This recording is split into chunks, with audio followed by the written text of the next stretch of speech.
In a mystical world where magic and spirits coexist, there's a unique cafe called Guide Level S. The owner, Yu Jang, is an S-class guide with the ability to purify the tainted blood of espers, protecting their souls from the dangers of other spiritual realms. Having once transmigrated into Amelia for 7 years before returning to the present, she now finds herself embroiled in new challenges. Every day, she faces conspiracies to steal her power, protect special guests, and deals with the complicated feeling she has for Wuin, the esper who has destroyed her house twice. This is a journey interwoven with action, suspense, and romance, leading readers on a turbulent yet emotional adventure. Everyone, please follow this captivating story with Lisa Manwa. Inside the small and charming cafe, melodious music fills every corner, blending with the sweet aroma of freshly baked pastries. Suddenly, the door is gently pushed open with a soft click, and Wuin, with his dazzling golden hair, casually strolls in. The girl's gazes follow him, whispers filling the space. He's so handsome. I can't believe someone like that lives around here. Wuin flashes a brilliant smile. He greets Yu Jang, pressing a button on the machine and politely asking, "Hello, welcome. What can I get for you?" He looks at her with gentle eyes and asks, "Nuna, what time do you get off work today?" The nearby girls immediately stir. He's so handsome. Did you hear that? He called her Nuna.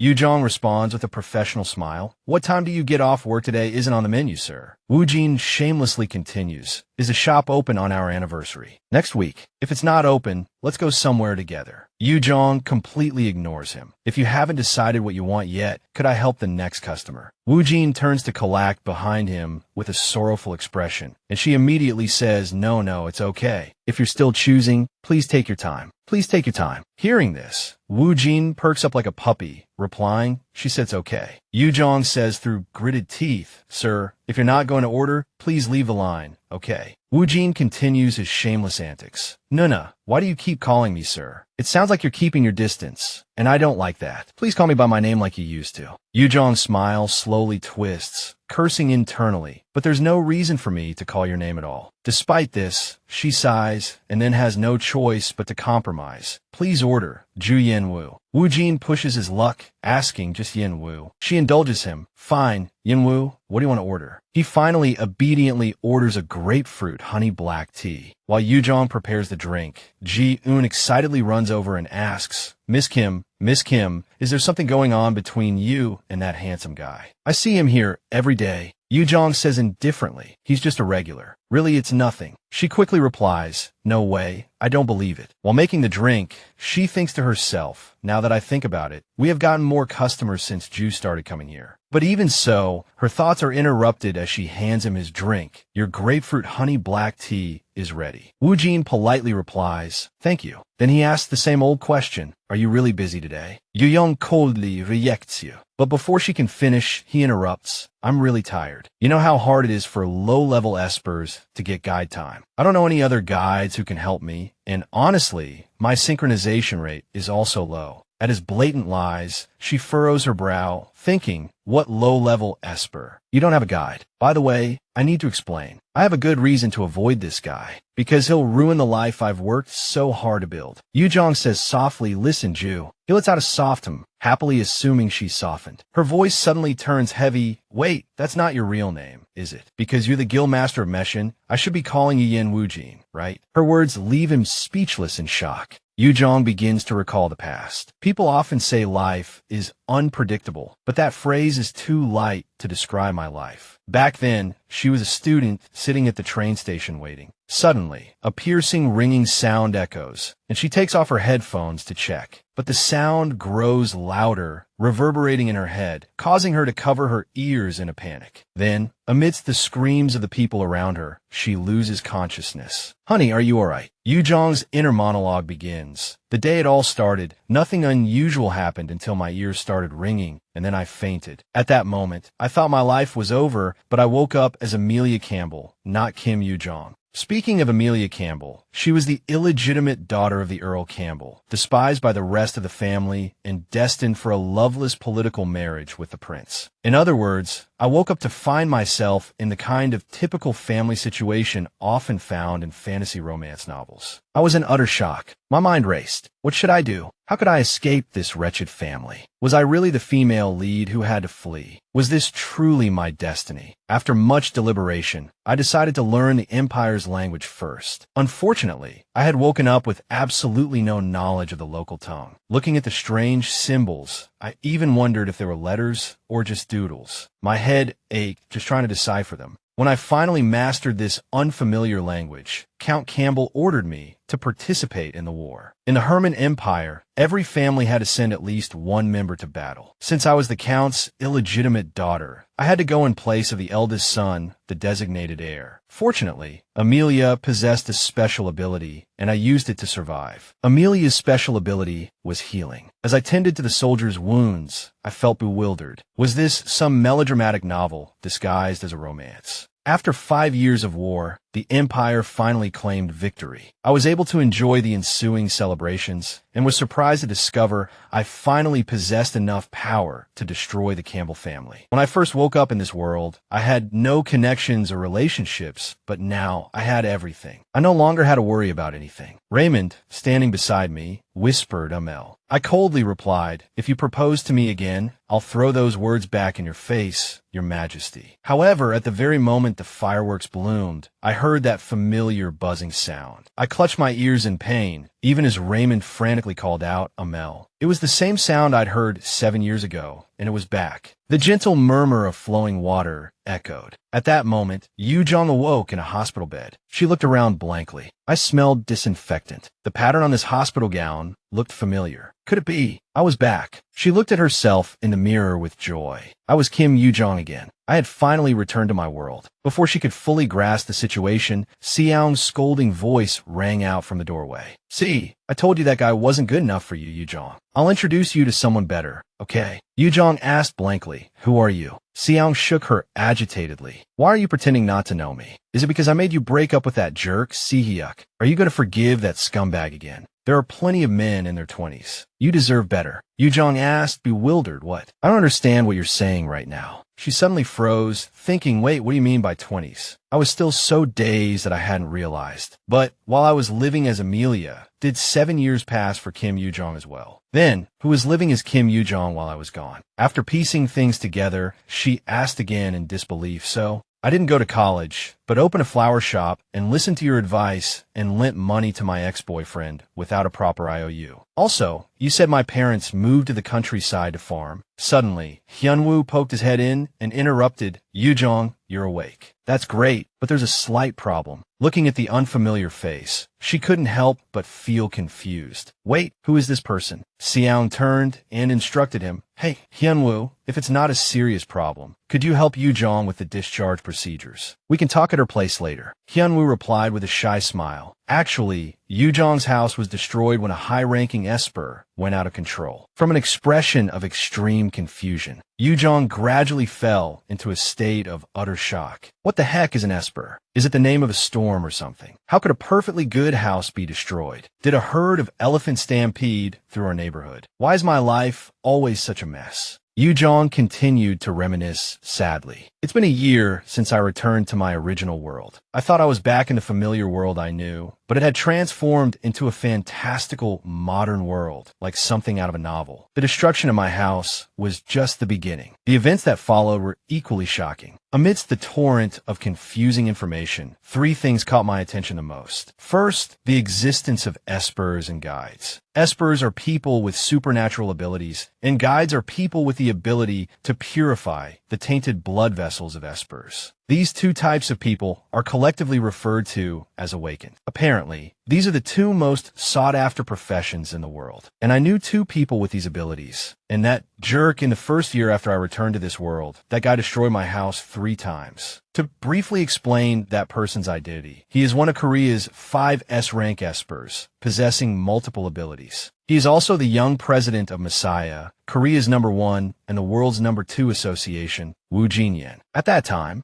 Yu Jang was focused on her phone screen. I got my apartment deposit back and also received subsidies from the government and the Victim Support Fund. It still wasn't enough. I felt bad about continuing to stay at Seong's place, so I made up my mind. I gave up on the idea of buying a house. But that plan seemed impossible, so I borrowed money from my parents and opened a cafe. I was lucky to find a good location because my parents knew the landlord. But before the cafe was ready, I decided to get a part-time job, since opening a cafe required a lot of money. While working part-time, Soo-jin, who worked at the same place, whispered to me, "Yuni, he's here again. Look." Yu Jang looked in that direction. It was that customer again. The man was a popular regular, visiting at least once a week, and he always ordered an iced Americano. He was noticeable not only for his appearance, but also because he always came with a woman as beautiful as a celebrity. Suddenly, the girl sitting across from the man shouted angrily, "You'll regret this someday." Danwoo, eavesdropping, said, "Good thing that girl left. Remember last time when that girl threw a glass of water at him? We were the ones who had to clean it up." Yu Jang whispered a warning. "Shh,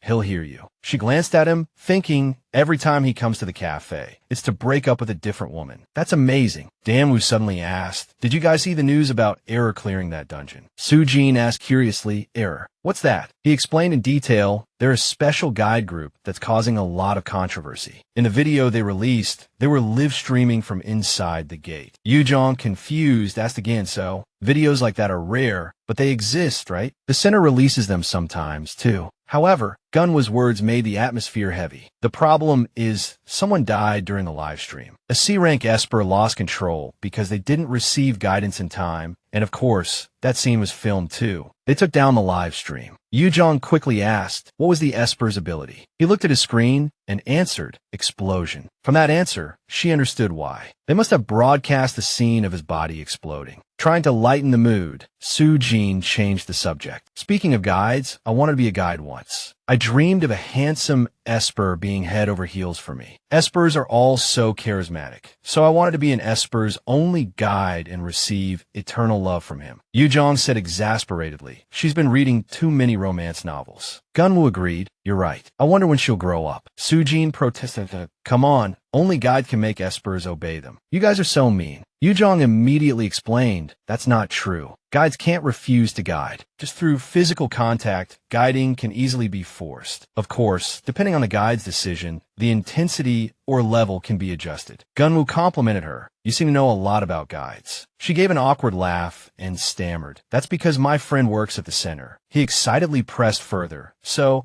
is it true that just by physical contact, an Esper can recognize a guide?" Yu Jang avoided his gaze and reluctantly answered, "Guides can't completely give up their abilities, but they can hide them so that most people can't recognize them." Soo-jin asked in surprise, "I've never heard of that before." "How do you know?" Gunwoo also urged, "Tell us more." But Yu Jang just gave a forced smile and avoided the question. She thought but didn't dare say aloud, "I know these things because I'm a guide." It all happened 8 months ago. At that time, Yu Jang was watching the news with Seong and Hyunwoo. The top guide association, Messiah, has once again eliminated a monster. Appropriate guidance was provided before the Esper lost control. While peeling an apple, she sighed, "If they don't receive guidance, an Esper's life is in danger, and the fact that guides are forced to save lives sounds like a curse for both sides." Thinking back to when I was Amelia, I also had healing abilities. Now that I'm in my own body, I can't use those abilities, but why do I still remember the feeling of using them? Lost in thought, she accidentally cut her hand. Hyunwoo quickly grabbed her hand. "Yu Jang, what are you doing?" Sang also asked worriedly, "Are you okay?" Yu Jang answered honestly, "I was lost in thought, so my hand slipped." Suddenly, Hyunwoo's expression changed, making her feel a surge of panic. Then, he asked Yu Jang in surprise, "Are you a guide?" Seong exclaimed in shock, "What?" Even Yu Jang herself was surprised because she truly didn't know. Yu Jang recalled, "Because Hyunwoo is an Esper. With his help, we tried a few different tests, and it turned out that I might be a high-ranking guide." "Oh wow, that's amazing." Seong hugged her joyfully at the time. "Oh wow, that's amazing, Yu Jang." But she froze. "My rank couldn't be C rank or higher, could it? C rank and above are required to serve at the center. 7 years in a fantasy romance world, and 3 years as an an esper were enough. I just want to do what I like and live a peaceful life. So, Yu Jang told the two of them, Hyunwoo and Woo, not to tell anyone that I'm a guide. You too, Seung, you have to keep a secret, okay? Although they didn't understand why, they agreed. Yeah, okay. Yu Jang was confident in herself. Being a guide or an esper isn't something ordinary, but thanks to my time as Amelia, I've learned how to control my abilities. So, I can definitely hide this power without any problems. Just then, Soo-jin interrupted her reminiscing. Hey, sis, I accidentally forgot an order. Can you take it to the customer? Yu Jang gently asked, which table number? She replied, table 8. Yu Jang carried the food, thinking about table 8 because that was Woo Jin's table. She placed the food on the table, politely saying, excuse me, this is your order. But unfortunately, the plate slipped. Seeing this, she thought, shoot. She reached out to catch it, and unfortunately, Woo Jin also reached out, so their hands touched. The scene suddenly became awkward, and she quickly withdrew her hand. Sorry, I was just trying to grab a fork. I didn't mean to touch your hand. Looking at his handsome face, she couldn't help but admire. This is the first time I've seen him this close. He's really handsome. Yu Jang shyly said, please enjoy your cake, and quickly left. Suddenly, he grabbed her hand, leaving her frozen in place, confused what's going on. She pulled her hand back, politely asking, is there something on my hand? I have hand cream on my fingers, sorry. Yu Jang couldn't help but worry that things would get more complicated if she got involved with him. So, she quickly made an excuse to leave. The next drink is on me. Please enjoy. As she left, she worried that her excuse wasn't convincing enough. It really is hand cream, huh? Soo-jin sternly questioned her. What did you do to him? Yu Jang shyly replied, I said I didn't do anything. Soo-jin questioned her because a week had passed since that day, and the man hadn't brought any women to the cafe again. Gunwoo came over to remind them, hey Yu Jang, Soo-jin, stop gossiping and get back to work. Soo-jin still wouldn't let it go. You noticed it too, right? He's acting strange around her. She recounted the moment Woo Jin came to the shop and asked, can you recommend some products to me? Then she elaborated, that was the first time he didn't just order his usual coffee and leave. I can tell he's interested in you. Gunwoo asked blankly, what? That's your reasoning. Yu Jang crossed her arms and calmly replied, like I said, nothing happened. And even if he is interested in me, it's definitely not for the reason you're thinking. The reason you're thinking. Hearing this, Soo-jin pouted, come on, how can you be so sure? Gunwoo had to pull her away, so she wasn't blocking the way. Hey, there's a new order. Stop bothering her and get back to work. Soo-jin still wasn't convinced, continuing, I'm telling the truth. Based on my intuition, it's not like that. Meanwhile, Yu Jang thought, his gaze isn't that of romantic interest. It looks like he's wary, but also curious. The afternoon gradually passed. Yu Jang asked Gunwoo, I'm going to organize the loyalty cards. Can you take care of cleaning? He quickly replied, got it. She focused on organizing the loyalty cards and suddenly said, I just remembered that customer hasn't registered for a loyalty card yet. Gunwoo asked, confused, which customer? She honestly replied, the one Soo-jin always says is handsome. I just realized I've never stamped his loyalty card at the register. Gunwoo recalled, I asked him if he wanted to register before, but he said no. Suddenly the phone rang, and he quickly said, I have to take this call. Be right back. Yu Jang gently replied, okay, go ahead. It started to rain outside. Suddenly the door opened, and Yu Jang immediately said, welcome. The sound of an umbrella being put down followed. Woo Jin, with his blonde hair, walked in. Seeing him, she thought, I haven't seen him for a whole week. But he's here now. Woo Jin's face was pale, and his voice was a little weak. Hello. Seeing him like this, she couldn't help but think, is he sick? He looks so pale. Yu Jang professionally said, welcome, please have a seat. But before she could finish, Woo Jin interrupted her, I'll have a drink here. An iced Americano. She frowned slightly. He wants something iced in this condition. Yu Jang worriedly said, you don't look so well. Why don't you try a hot drink instead of cold one? It's raining today, so I thought you might be cold. Woo Jin looked slightly surprised, then compliantly asked, what hot drinks do you have? Can you recommend one? She looked at the menu and turned to ask him, how about grapefruit honey black tea or citron tea? He smiled gently, teasing her, you must really like grapefruit. You recommended that tea to me last time too. Yu Jang was puzzled. Had I done that? She quickly recovered, however, and said, okay, one grapefruit honey black tea, coming right up. Woo Jin handed her his card. Great, thank you, he replied. He looked at the card on the table. What's that? Yu Jang quickly explained, this is our loyalty card. Every time you buy a drink, we stamp it. Once you collect 10 stamps, you can get a free drink. Would you like one? Woo Jin nodded slightly, seemingly too tired to speak. Yu Jang noticed. Why is his face getting paler? She reached out and gently touched his forehead.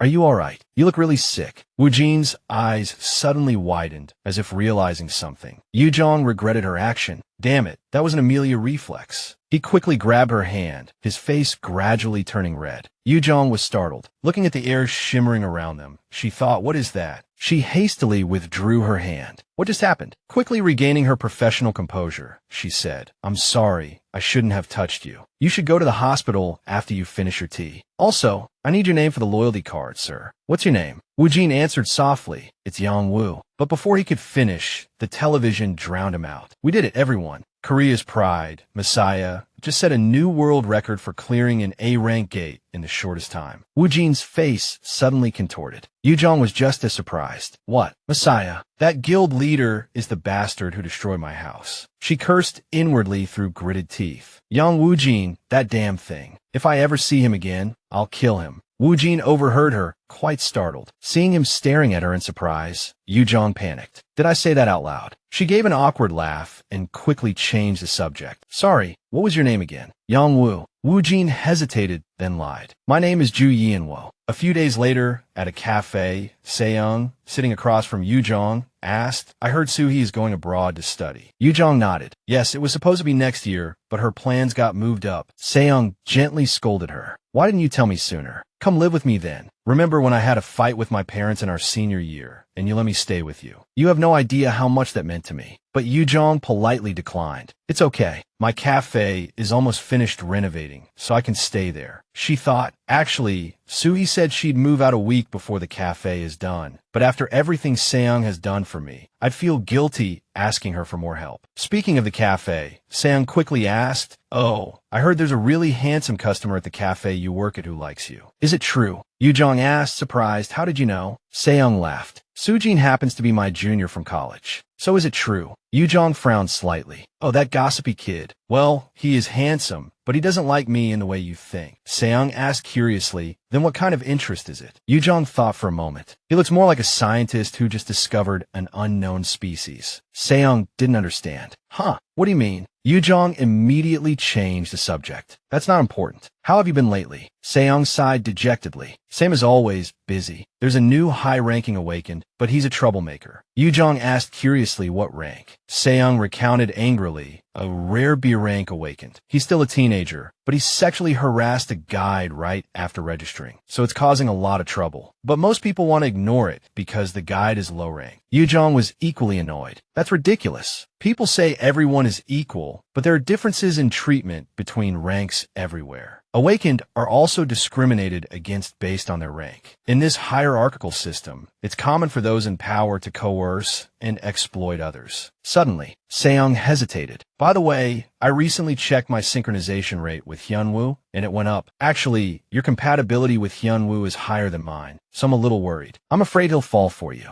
Yu Jang said angrily, what? But he likes you. Not me. Seyoung quickly explained. Sorry, but you know, awakened and guides with synchronization rates often date each other. It's probably just an emotional misunderstanding stemming from guide work. Studies show that people with high synchronization rates are attracted to each other, but it rarely develops in a true love. True, but they say that for high-ranking guides and awakened, the attraction is even stronger. You know, like the A-rank awakened, Heinz. Yu Jang recalled an awakened who was obsessed with his guide and killed all the other awakened connected to her. Then he lost control and killed his own guide, right? If I remember correctly, he ended up being killed by another awakened. Seyoung took care of the situation quickly, but not all awakened are like that. There are many kind awakened like Hyunwoo. Well, I don't need any guides or awaken in my life, other than you and Hyunwoo. Yu Jang replied with a bright smile. If I minimize my ability, Hyunwoo won't recognize me as a guide, right? I just want to live a normal life, she thought. Besides, people rarely encounter awakened in their daily lives. However, one day, while cleaning the shop, she suddenly saw a card. She froze. What is this? A central gate pass. The words gate pass were engraved on the card, with Wu Jin's picture on it. Yu Jang silently analyzed. If the card has two borders on the corner, it means the person is an awakened. One line means a guide. A gate pass. A gate pass. Fortunately, it's a low-level awakens card. Even so, he's still an awakened. She picked up the card and handed it to Wu Jin. You dropped this. He replied with a bright smile. Thank you. Wu Jin couldn't help but think, so my feeling that day wasn't an illusion. But how is that possible? I didn't deliberately activate my ability. Despite these questions, she made up her mind. No, I shouldn't overthink it. I won't be working here for long, so I won't see him again. A few days later, Su-jin sighed. He didn't come today either. Yu Jang asked in surprise, who? She replied, slumping sadly onto the table. That customer you've been avoiding lately. Yu Jang chuckled inwardly. Right, I'm glad he's not coming anymore. Then she said softly, he must be busy, and I wasn't avoiding him. Su-jin pouted. Sister, do you really think I didn't notice? Every time he came in, you tried to avoid him. It was so obvious. Speechless, she asked blankly what? I thought I hit it well. Su-jin replied frankly. Whoever said that is lying to you.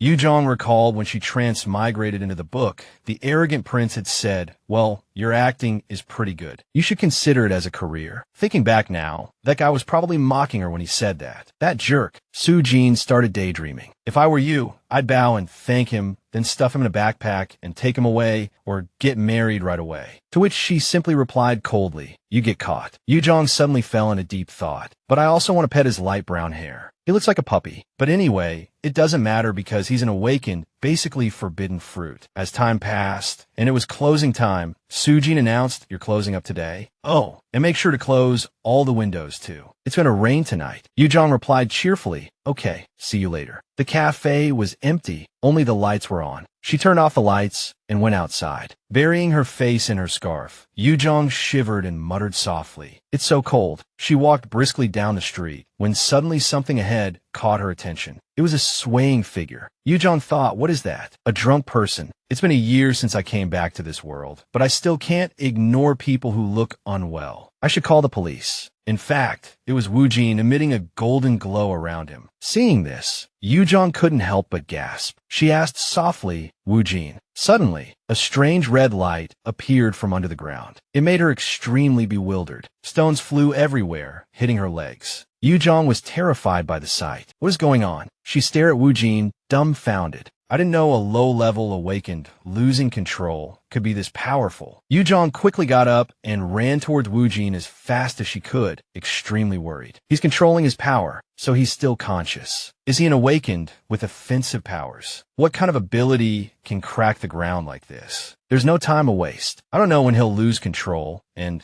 I don't know what will happen if the attack range widens. But I'm sure of one thing. If I ignore him like this, I might die. Damn it, this crappy life. She reached out, grabbed Wu Jin's face, and shouted, Wu Jin, wake up, Wu Jin. But the power still didn't subside. She was extremely perplexed. Just touching him doesn't seem to be enough. Damn it, what should I do in this situation? At this rate, I'm really going to die. Suddenly, a memory flashed through her mind. Back then, Yanho had asked her, Yu Jang, do you know how to increase the efficiency of your guiding? She had asked indifferently, arms crossed, do I need to know that kind of thing? He had replied gently, you should know. Just in case. What you need to do is increase the area of physical contact. It's very useful when you want to release a large amount of power at once or increase its efficiency. For example, guiding an awakened through the mouth. So, Yu Jang gently placed her hand on Wu Jin's lips and said, Wu Jin, open your mouth. And as soon as she finished speaking, she pressed her lips against his. Wu Jin gradually came to, and Yu Jang quietly explained, it's an emergency. I was just giving you CPR. Wu Jin's power gradually subsided. Realizing this, she released her mouth, thinking this much biting is enough. But Wu Jin looked at Yu Jang in a daze. He reached out, wrapped his arm around the back of her neck, and demanded, I need more. Can I have a little more? She tried to resist, wait, but he forcefully kissed her. She fumbled through her pockets, thinking, is there anything I can use to get away from him? Her hand found her phone, and she took it out and hit him with it. Looking at what was in her hand, she was a little surprised. I just grabbed whatever I could find in my pocket, but why my phone? Her phone was now broken, and there was blood on the corner of it. Looking at Wu Jin, lying motionless in the rain, she couldn't help but feel scared. I accidentally knocked him out. Yu Jang hurriedly dragged Wu Jin home. While dragging him, she complained, this guy is so freaking heavy. What does he eat to get this heavy? After putting Wu Jin on the bed, she sat on the floor, lost in thought. I can't believe this happened. Recalling when she was helping Wu Jin walk in the rain, she had asked, where do you live? Huh. He had weakly replied, Building 101, apartment 3602. Then she even had to open the door for him. Passcode. Put your hand on it. Yu Jang thought sadly, I don't understand why my phone is broken, but I had to bring him here because I didn't want to be questioned by the police. She consoled herself. Besides, if I took him to the motel I'm staying at, that would be even weirder. I may have accidentally hit him, but I also saved his life. Suddenly, a groan and faint panting came from behind her. Yu Jang reached out and touched Wu Jin's forehead. He's burning up. How can I bring down his fever? She hesitated. Then she said softly, I'll look around here, okay? After searching for a while, she exclaimed happily, found it. Looking at Wu Jin's cabinet, she thought, why does he have so much medicine? Looking at the types of medicine, she eventually picked up the red box, muttering to herself, this should do. Yu Jang hurriedly called Wu Jin, hey, can you sit up a bit? While giving him water, she thought happily, he took the medicine. Good. The wound on his forehead isn't too serious. Maybe espers have strong bones. She suddenly became worried. Wait, what if he wakes up and finds out I hit him on the head? His rank might be low, but he's still an esper. He might cause more trouble, so I'd better be safe. Is this right? But should be okay, right? Looking at the erotic masterpiece of Wu Jin tied up before her eyes, she was speechless at herself. However, she didn't think much of it, as she was already exhausted. She had been drenched in the rain and was now worn out. I should rest a bit before going home. Thinking so, she went to the sofa and lay down to sleep. Suddenly, the sound of fireworks went off. Inside the palace, lights were shining brightly, and people were laughing and talking with each other. Amelia was standing on the balcony, setting off fireworks, when Raymond's voice interrupted her. Amel. She coldly turned her head and warned, if you propose to me again, I'll throw this in your face. Raymond replied with a bright smile, that glass of wine in your hand. You don't mean that, do you? Amelia looked at him and said, Ray, I mean, Your Highness. Raymond chuckled. It's all right if it's you, Amel. I don't care what you call me.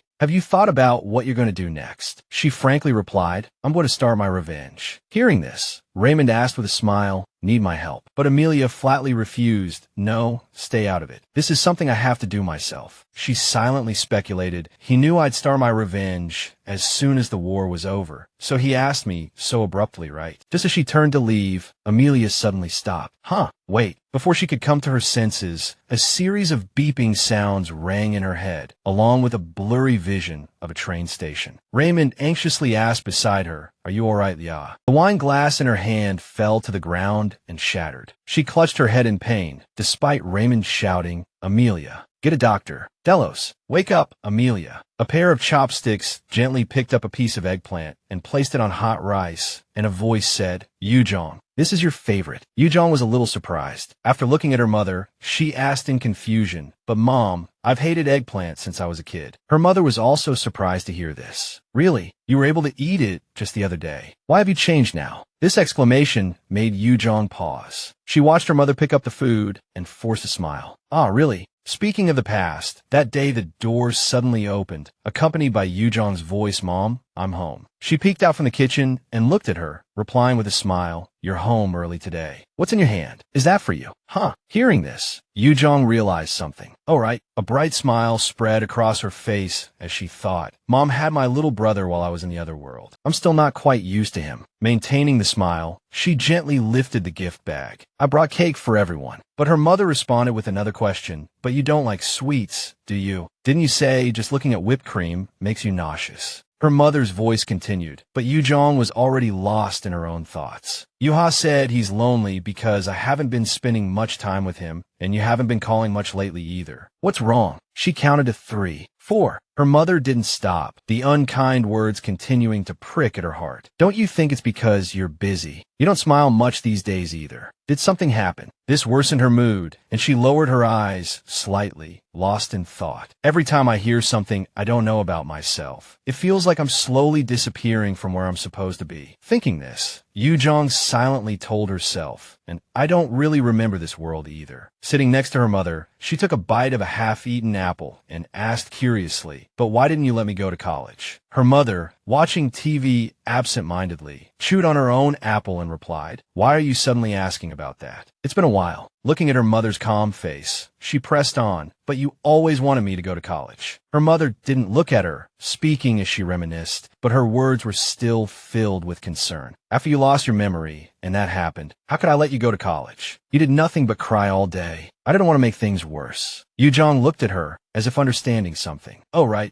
Seeing her readily admit it, her mother continued, "Yes, I thought about how selfish I would be if I forced you to go to college. So I decided to just let you do whatever you wanted." Her words made Yu Jang's thoughts race. I was only 17 when that happened. It's as if time stopped at that moment. Meanwhile, in a room where light streamed through a crack, on the bed, Wuin was tightly bound with shibari ropes. The morning light inadvertently woke him, his closed eyes slowly opening. As his consciousness returned, a series of questions flooded his mind. How did I get home last night? I remember feeling incredibly tired, and then suddenly feeling much better. Then, he gently wriggled his body, another question popping into his head. Why are these ropes tied around me like this? Just then, a voice from outside caught his attention. "I'm asking you where the house is." Wuin slowly got out of bed. Soon, he approached a sofa and saw a figure lying on it. Wuin stopped in surprise, his cheeks suddenly flushing. "Is this a reward for my patience all this time?" he thought. Before his eyes was Yu Jang, fast asleep on the sofa, covered with a jacket. "I thought she was avoiding me." Wuin pursed his lips, his face reddening further the more he thought about it. "Did she tie me up like this?" Just then, his gaze suddenly landed on something. He noticed a cut on Yu Jang's leg. The blood had already dried, but the exposed area where the jacket hadn't covered it made Wuin pause. "Her leg is injured," Wuin said softly. "Call Song Wuin." The phone on the table immediately activated, replying in a very mechanical voice, calling Messiah's Esper, Song Wuin. Soon, a friendly-looking girl appeared before him. "Hello, I'm Song Wuin, the newly recruited Esper." Wuin looked curiously at the man in front of her, thinking, why is he tied up like that? As if sensing her inquisitive gaze, Wuin slightly raised his chin, startling Wuin, who replied, "Oh, I understand." Wuin, being quick-witted, understood immediately and quickly rushed to the injured Yu Jang's side to heal her. A faint blue light enveloped Yu Jang's legs, causing the wounds to gradually fade and disappear completely. While enthusiastically healing her, Wuin was suddenly startled again, a gasp escaping her lips involuntarily. "Oh, she's a guide." As soon as she spoke, she felt Wuin's sharp gaze on her back. Wuin hesitated, observing him. Noticing Wuin's amber eyes piercing her heart with a warning, Wuin immediately made a gesture of locking her mouth, as if to keep the words from ever escaping again. "I'll keep it a secret, boss." This satisfied Wuin, who commented, "You're perceptive, newbie." After a moment, she returned to him and reported, "I've treated her external injuries, as well as yours. I won't tell anyone about what happened today." After profusely reassuring him, Wuin quickly said her final goodbyes and left. "Goodbye, boss." Now, still bound, Wuin approached the sofa where Yu Jang lay. She stirred slightly, turning to her side. Her sleepy eyes finally fluttered open. Just then, Wuin's voice reached her ears. "Are you all right?" Yu Jang jumped up in surprise, letting out a yell. Yu Jang breathed a sigh of relief, saying, "Your fever has subsided," while reaching out to touch Wuin's forehead. He didn't dodge her hand, but simply closed his eyes and accepted the gesture. "I should have changed clothes when I woke up. I'll catch a cold at this rate." Wuin's face and ears flushed slightly red. He stammered,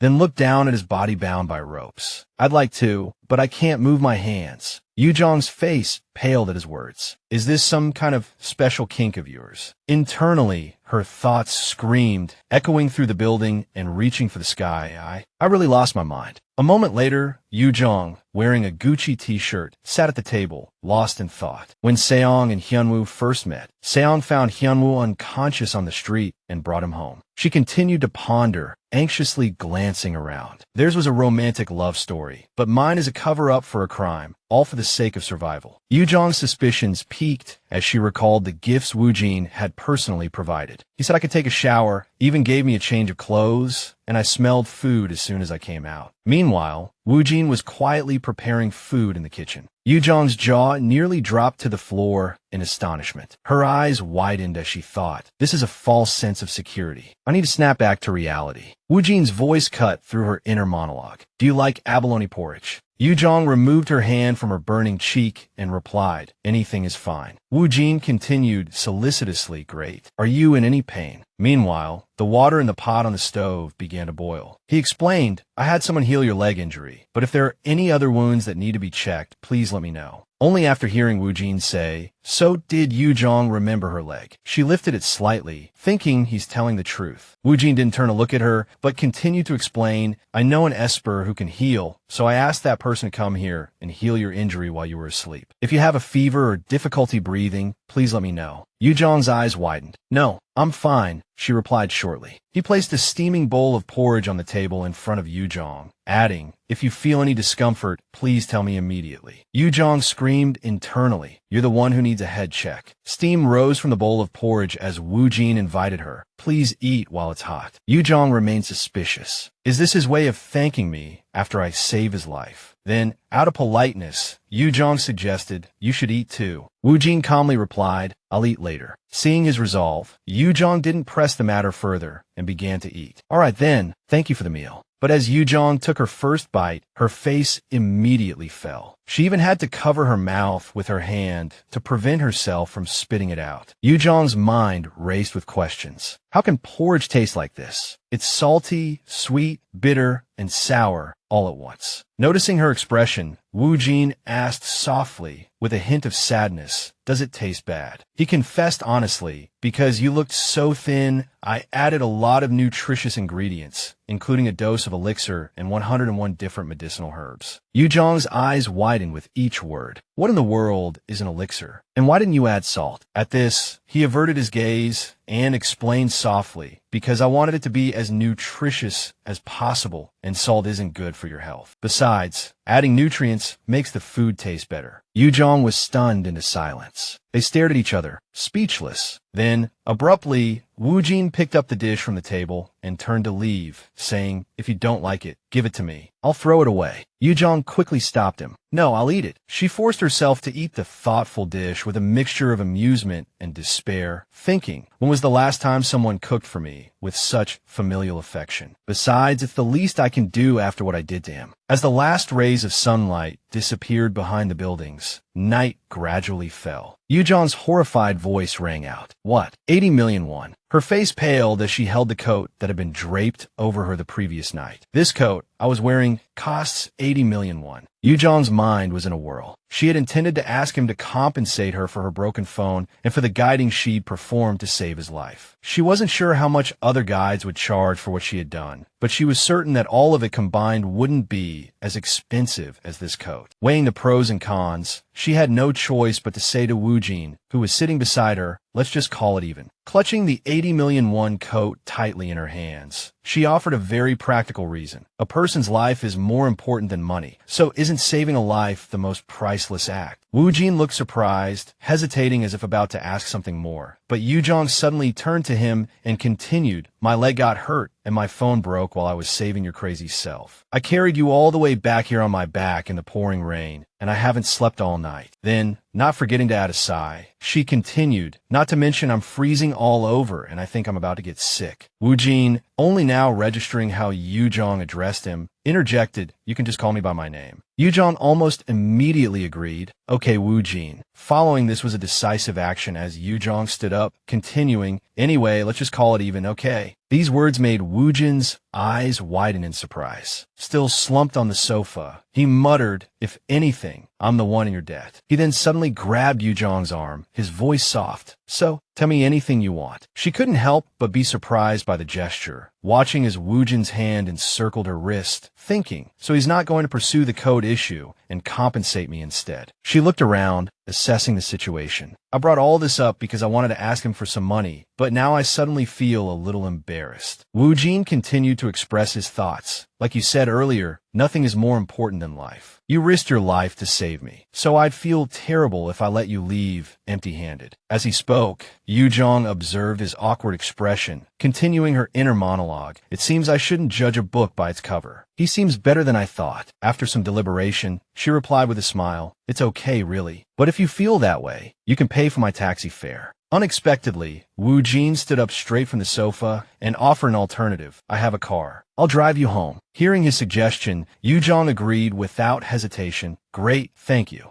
Wujin's white sedan glided through the night, merging into the flow of traffic on the main road. Leaning back in her seat, Yu Jang thought, so this is what people call a smooth and comfortable ride. Just then, Wujin's voice suddenly sounded beside her. Do you like this car? Yu Jang turned to look at him, politely replying, ah, it's nice and comfortable. Unexpectedly, the man's face seemed to have a built-in filter as he continued with a gentle smile. If you like it, I can give it to you. Yu Jang was immediately startled. No, I don't even have a parking space. She glanced at him, her probing intentions obvious, constantly calculating the gains and losses in her mind. This is clearly an expensive car. Is he really rich enough to just give it away? Reaching a certain spot, seeing the silhouette of a blue motorcycle parked by the roadside, Yu Jang signaled, you can drop me off just ahead there. Wu Jin looked around curiously, asking, do you live around here? Yu Jang didn't hide anything, truthfully explaining, no, due to some personal reasons, I've been staying at a hotel these days. A visible surprise flickered in his eyes before he continued. A hotel around here. Wu Jin's gaze suddenly turned cold, his expression unreadable as he warned, things could happen at the 00 motel in this area. You should stay away from that place. The seriousness of his words made Yu Jang exclaim, what? The 00 motel. She thought, but that's where I'm staying. Suddenly, a strange feeling washed over her as she retorted, wait, how does Wu Jin know something is going to happen in this area? Why would you say that? He explained softly, but his eyes flickered slightly. You know I'm an Esper. Recently, I heard that there's a criminal gang made up of fallen guides and Espers lurking around here. Yu Jang's eyes widened at this fact. What? They share that kind of information with low-level Espers. Her blurted words startled him. Low level. Yu Jang quickly explained, I saw your access car that day. Remember, when I picked it up for you. She observed him with wary eyes, silently calculating in her mind, I should verify this information immediately since it involves a criminal organization. But after hearing this, I'm a little worried. Yu Jang's gaze became vacant, various possibilities flashing through her mind. I really don't want to bother Seong for a place to stay. But the next words quickly tumbled out as Yu Jang finalized her plan. Then, can you drop me off at the subway station instead? I'm going to stay at a friend's house. Wu Jin didn't say anything more, just nodded slightly in agreement. The car continued on its way, and the sky soon began to lighten into early morning. Yu Jang's dejected figure leaned against a nearby metal locker, thinking, in the end, I couldn't stay at Sayong's place. The previous night, when she had excitedly rung the doorbell, no one had answered, immediately raising a puzzled question in her mind. Why can't I hear anything inside? She continued to knock, a hint of worry in her voice. Seong, it's me, Yu Jang. Are you home? Yu Jang's hand hesitated, hovering in front of the door. Seong explained that the reason Yu Jang currently had dark circles under her eyes and looked so haggard was because she hadn't found a place to stay, forcing her to spend the night at a 24-hour cafe and leaving her completely exhausted. Just then, Sujin approached Yu Jang curiously and asked, Yuni, is that jacket from Brand G? Before Yu Jang could answer, Sujin's eyes lit up as she continued to admire the jacket. It is, and it's a limited edition. I heard it's ridiculously expensive. Where did you buy it? Not wanting the girl to get the wrong idea, Yu Jang corrected her seriously. No, it's my friend's. Sujin exclaimed again. Wow, your friend must be rich. Yu Jang responded to these remarks with a smile, but unbeknownst to Sujin, her mind was racing with this new information. First, the 80 million won code, and now he's lent me a limited edition Brand G jacket. She immediately came to a conclusion. I should return it to him right after work. Following this thought, Yu Jang appeared at Wu Jin's apartment. When she heard his voice through the intercom, Yu Jang briefly explained her reason for coming. Hello, Wu Jin. I'm sorry to come unannounced, but are you free right now? I have something to return to you. Wu Jin's hurried reply followed. Hey,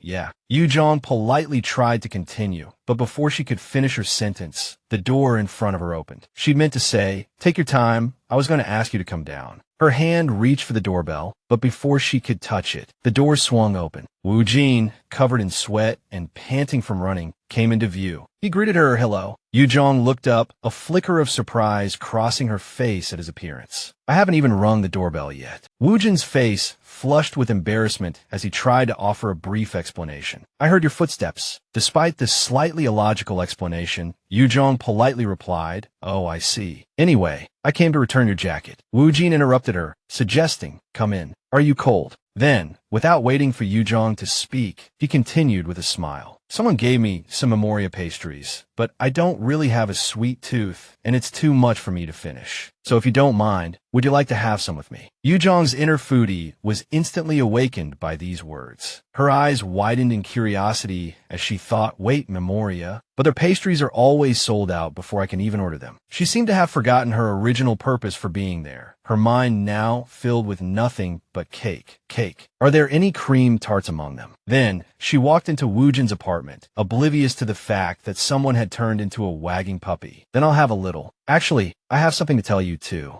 Wujin's familiar living room came into view. Yu Jang spoke again, explaining about the jacket. "I was going to wash the jacket before returning it, but I was afraid I might ruin it, so I didn't." Wujin's mood blossomed like a spring flower. He immediately replied with a smile, "You can keep it. Or is it because it doesn't suit you, so you don't like it? What's your name?" At this question, Yu Jang remembered something important. "All right, I haven't introduced myself. I am Kim Yu-young." Wu Jin extended his hand to grasp hers as he continued his inquiry. "How old are you?" She politely took his large hand and replied briefly, "I'm 25. Unexpectedly, Wu Jin playfully teased her, "Oh, I'm 23. Can I call you Nuna? I feel like we'll become friends." Taken aback by Wu Jin's suggestion, Yu Jang immediately replied, "Sure, that's fine." She hadn't expected him to be so friendly. Having received permission, he immediately switched his form of address and asked thanks. "Also, did something happen last night? You don't look so good." Yu Jang sighed and vaguely explained, "Hotel rooms are usually expensive for last-minute bookings." Wu Jin narrowed his eyes slightly, picking up on her words, "Weren't you going to stay at a friend's place?" Yu Jang briefly explained that friend isn't home. She continued speaking as Wu Jin placed a plate of pastries on the table. "And my phone broke, so I couldn't contact that person either." Yu Jang picked up a pastry with her fork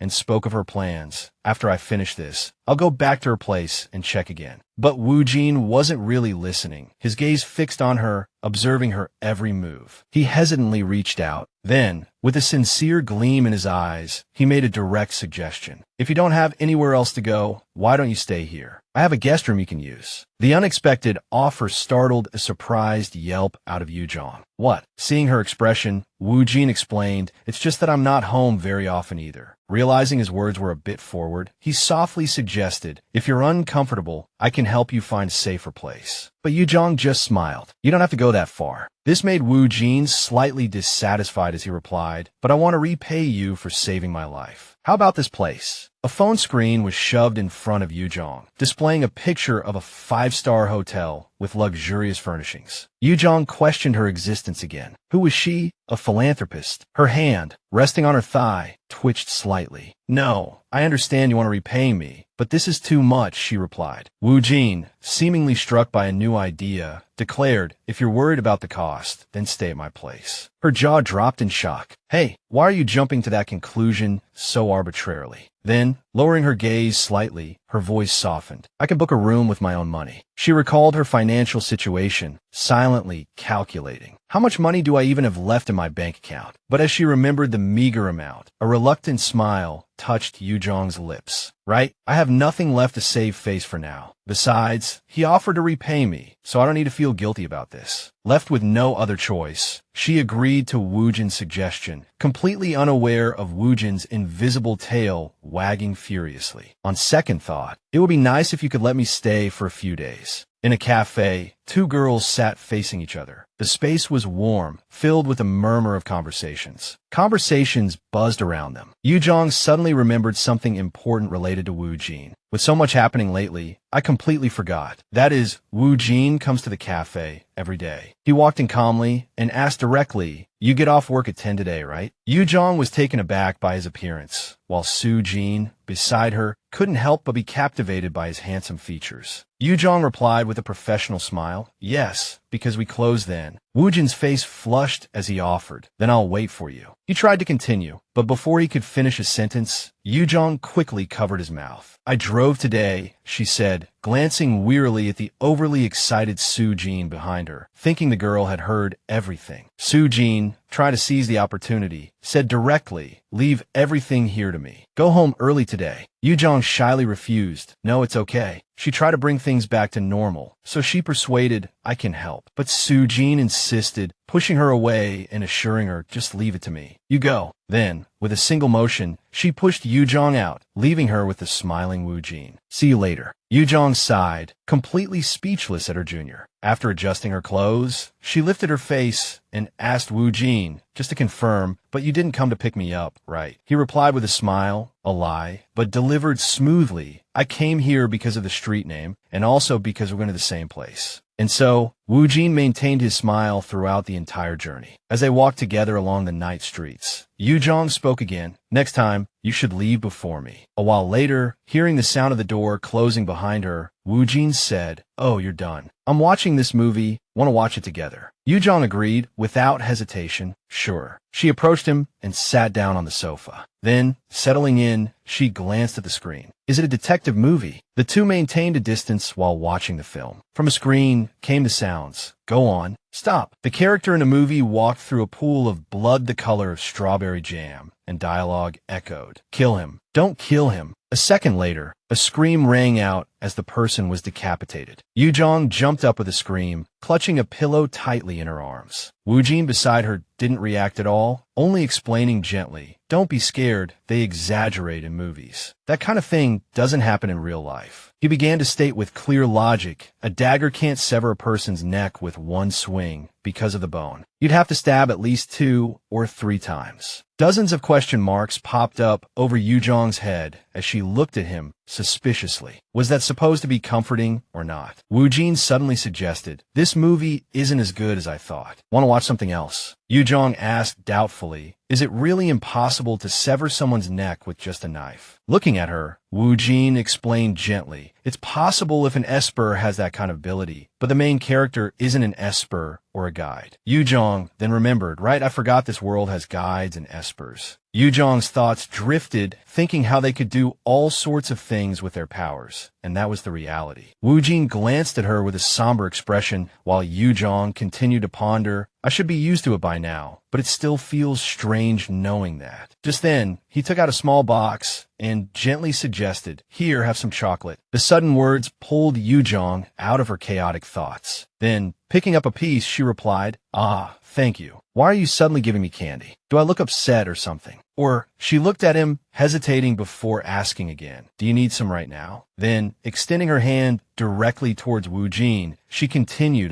guiding. I can guide for you if you need it. At her unexpected suggestion, Wu Jin's eyes widened slightly. Seeing the look on his face, she hesitantly said, it's okay if you don't need to. But Wu Jin suddenly interlocked his fingers with hers, his tone becoming more urgent. Wait. His hand loosely intertwined with Yu Jang's, stopping her. In the quiet room, a sudden rush of emotion made him hesitate before suggesting, Can I hold your hand? He then looked at Yu Jang silently with pleading eyes, making her gasp in surprise. Yu Jang pushed Wu Jin's face away with one hand and pulled her hand back with the other, reminding him, okay, but you're too close. She sighed, frowning in thought. I was startled. Then, Wu Jin's hand gently rested on Yu Jang's as she boldly posed a question. I forgot to ask you something. Her gaze fixed on the person before her. Her soft voice echoed in the space. Are you seeing anyone right now? The question was completely unexpected, instantly making Wu Jin's entire face flush red. What? Yu Jang slowly repeated her question to Wu Jin. Did you break up with the person you were dating before? He stared blankly, answering honestly, what? I'm not seeing anyone. Yu Jang breathed a sigh of relief for the time being, repeating his words. Oh, I see. You mean you're not seeing anyone right now, right? Wu Jin softly corrected her. Actually, I've never had a girlfriend. He didn't forget to add, I'm serious. Yu Jang chuckled involuntarily and gave a short nod. Okay. Seeing the dubious expression on her face, he continued to confirm, no, really. Yu Jang smiled without replying, but thought to herself, it's okay. You're free to date whoever you want. The clock on the table pointed to 12:49. At this moment, the atmosphere between the two was enveloped in a faint golden halo. Her hand gently stroked his, while Yu Jang continued to ponder, I feel so bad for this guy. Looking at Wu Jin, who was getting drowsy under her influence, he's a low-level esper with low compatibility. Before long, he rested his head on Yu Jang's shoulder. He fell asleep. Yu Jang was a little surprised, wondering if that much guiding was enough. Then she softly said to the boy struggling to stay awake, "It's 1 a.m. now. We should go to sleep." Wu Jin softly agreed, "Okay, good night." Yu Jang politely replied as well, "You too." The first rays of sunlight soon peeked into the room, accompanied by a deafening sound. Yu Jang covered her ears with a pillow, complaining sleepily, "Why is it so loud early in the morning?" But as she realized something, she abruptly sat up. The apartment door was open, having been pushed open at some point. Yu Jang quickly sat up, clutching a bedside lamp as a weapon for self-defense. But Yin wouldn't knock like that. Could it be a thief? She held the lamp in her hand.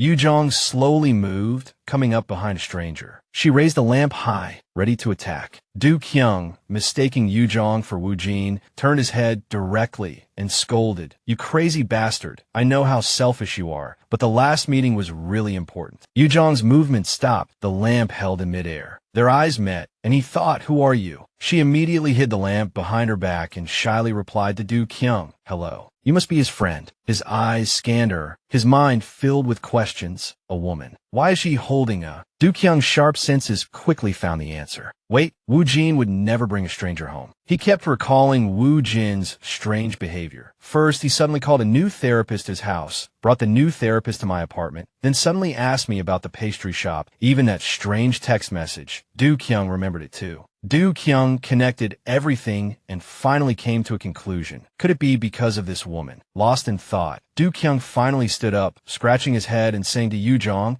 "I can't believe this happened. That guy would let a woman stay at his place. No way." She silently observed the young man in front of her, thinking, is he talking about Yen Wu? So Yen Wu isn't home right now. Then Du Kyung casually collapsed onto the sofa and asked, "Do you know where the guy who lives here went?" Yu Jang narrowed her eyes slightly and cautiously replied, "I don't know. I just woke up. But are you Yen Wu's friend?" Du Kyung was stunned by Yu Jang's words. "What? Who's Yen Wu?" Then suddenly, Du Kyung's entire body lurched forward. Seeing him collapse on the floor, smoke rising from his head, Yu Jang cried out in alarm, "Are you okay?" It turned out that the person who hit him was Wu Jin. "What are you doing here?" Yu Jang pleaded anxiously. "Yen Wu, call an ambulance. I think he might have a concussion." Wu Jin sighed indifferently. "He'll be fine." But Yu Jang attacked him with extremely hurtful words. "You might be fine, but he won't." Du Kyung got up from the floor, cursing, "You crazy bastard. Why didn't you answer the phone?" In an instant, Wu Jin came up behind Du Kyung and whispered a fake name in his ear, Ju Yen Wu. Du Kyung asked in confusion, "What?" Wu Jin whispered again, "My name is Ju Yen Wu." Du Kyung was stunned by these three unfamiliar words. Ju Yen Wu then turned to observe Yu Young, who was trying to persuade Wu Jin. "I think we should take him to the hospital as soon as possible." Du Kyung understood the situation. "So you're playing this game." He then introduced himself with a friendly smile and a bow. "My name is Ha Du Kyung. I'm sorry if I startled you." Yu Young politely replied, her tone laced with concern. "It's okay. I am Kim Yu Young.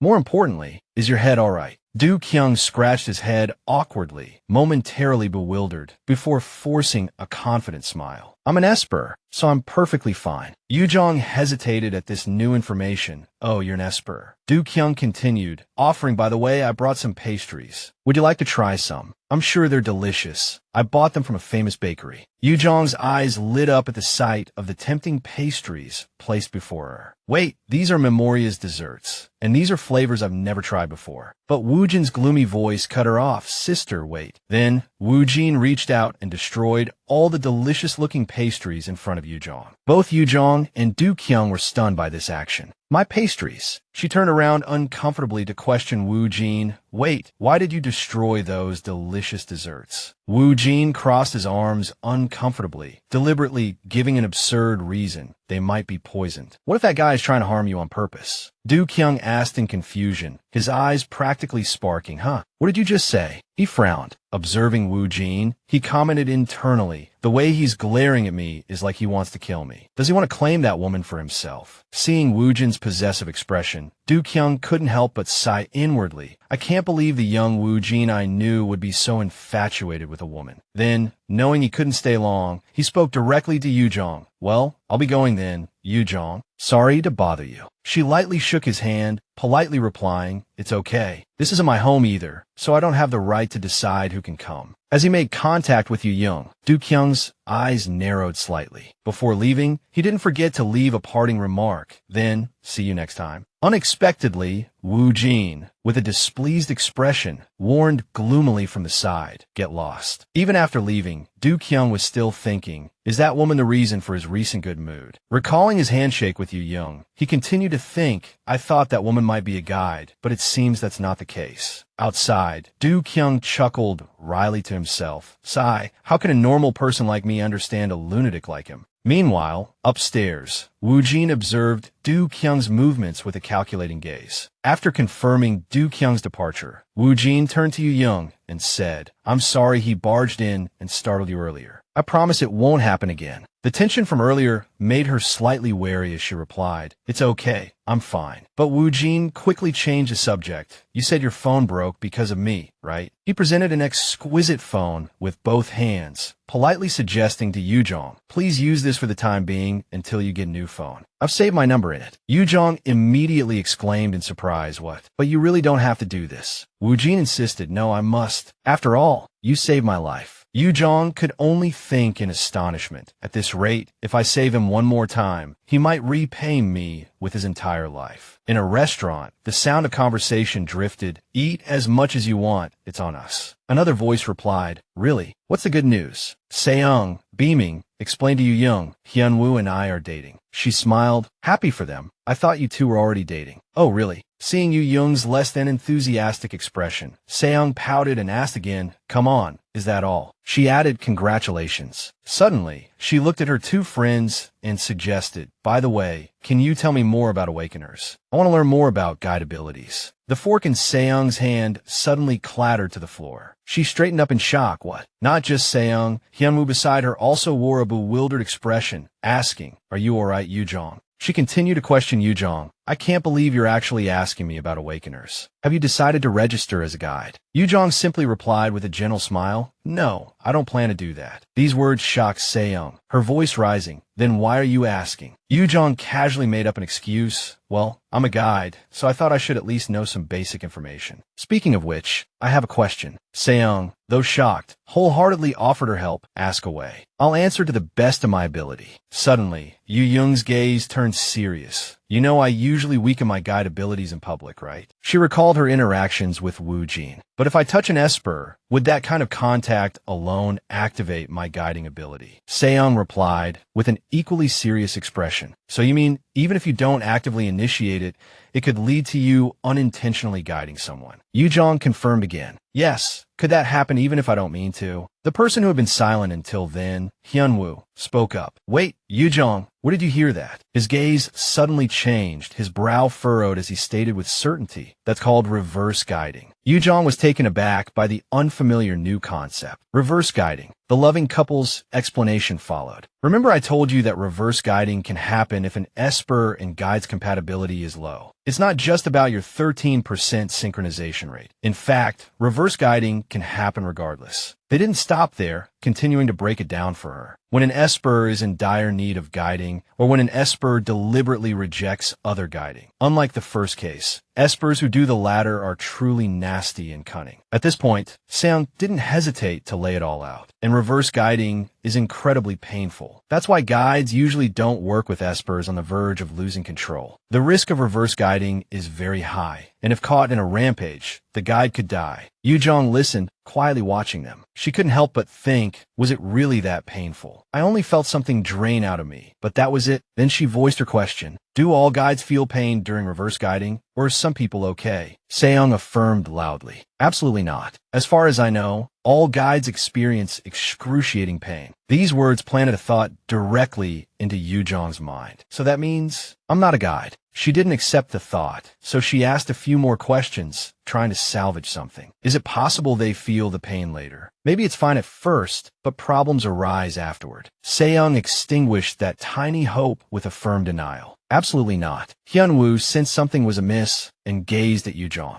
Then, lowering his eyes slightly, he spoke. Seong told me not to tell you this, Yu Jang, but reverse guiding also happened when I first met her because I was in really bad shape back then. At this, he looked at the small girl beside him, his voice softening with sadness. I didn't know reverse guiding was so painful. I'm sorry. Seong quickly reassured him. Don't apologize. I said it was okay, and I did it to save you. Hyunwoo. A flirtatious scene unfolded before Yu Jang. Seong. Hyunwoo. She muttered to herself. I'd better finish eating quickly and go home. Soon, the meal ended, and Yu Jang returned to Woojin's home. As soon as she entered, she heard his voice. Welcome back. Woojin greeted her with a warm smile. Have you eaten? Facing each other, she looked up at him and answered briefly. I have. What about you, Woojin? He smiled and continued. I've eaten too. Yu Jang's gaze drifted to the side. She quickly spotted a table full of food. Woojin couldn't hide it any longer and confessed directly. Actually, I was planning to eat later because I'm not feeling very well right now. Yu Jang replied with concern. Really? Are you alright? Then, Yu Jang continued with a smile. I was going to ask you a favor, but if you're not feeling well, it's okay. Woojin immediately dismissed his discomfort. No, I'm fine. This affirmation startled Yu Jang. What? But Woojin smiled, placing a hand on his chest, and gently declared, I'll do anything for you. Yu Jang forced a smile at his affirmation. But Woojin, he didn't even know what she was going to ask him. Left with no other choice, she suggested, then let's sit down and talk. A moment later, Yu Jang's voice rang out again. How about now? Can you feel the guiding? Woojin's hand still lightly touched hers. He spoke sparingly. There's a strange feeling. Yu Jang, unable to contain her curiosity, immediately pressed him. Strange. Strange how?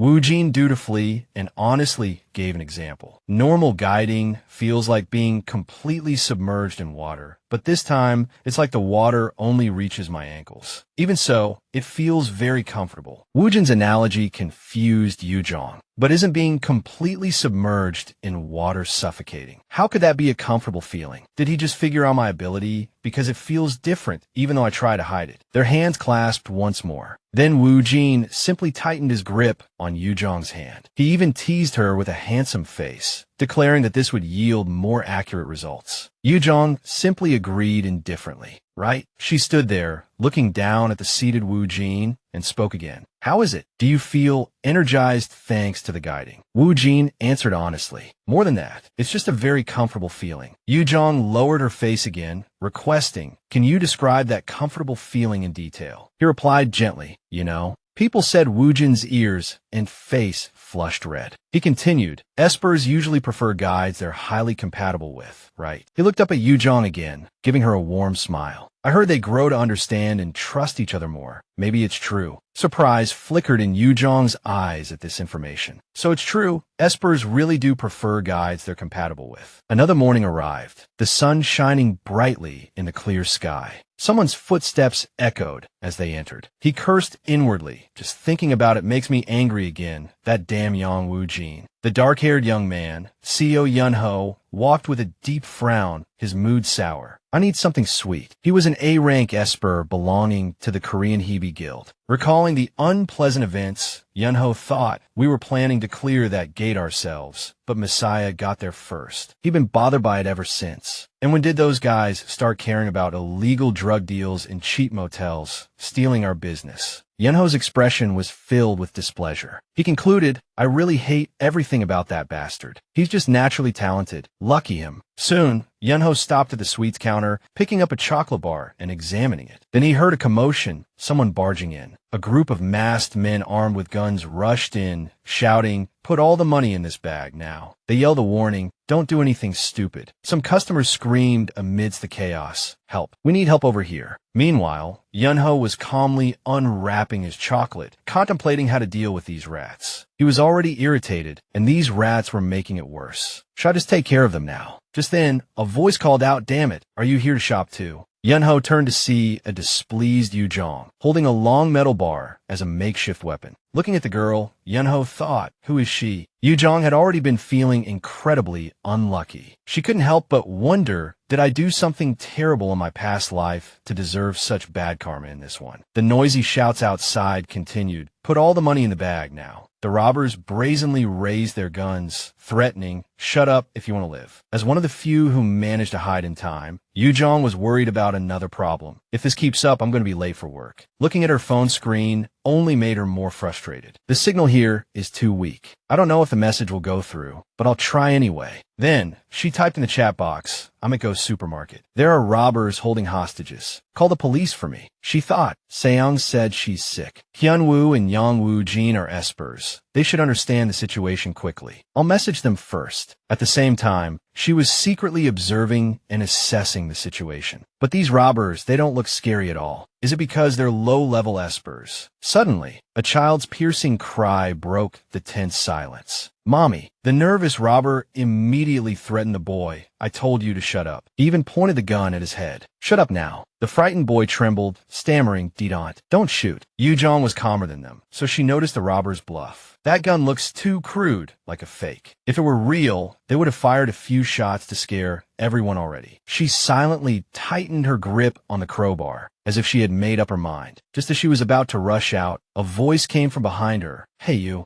Yanho slowly approached, warning her, "Are you going to attack them? Do you know they're espers?" He seriously confirmed again, even though they're just low-level espers with toy guns, they're still stronger than ordinary people. But Yu Jang's attention was on something else. "Who are you?" At that moment, Yanho remembered to introduce himself. "I'm an esper." She saw an opportunity for help. "Then please help rescue the hostages." However, he flatly refused. "Unfortunately, my ability isn't suitable for this situation." He frankly explained part of the reason. "If I'm not careful, I might kill the hostages too." Yu Jang scrutinized him, trying to judge the truth of his words. The undisguised scrutiny made Yanho a little embarrassed.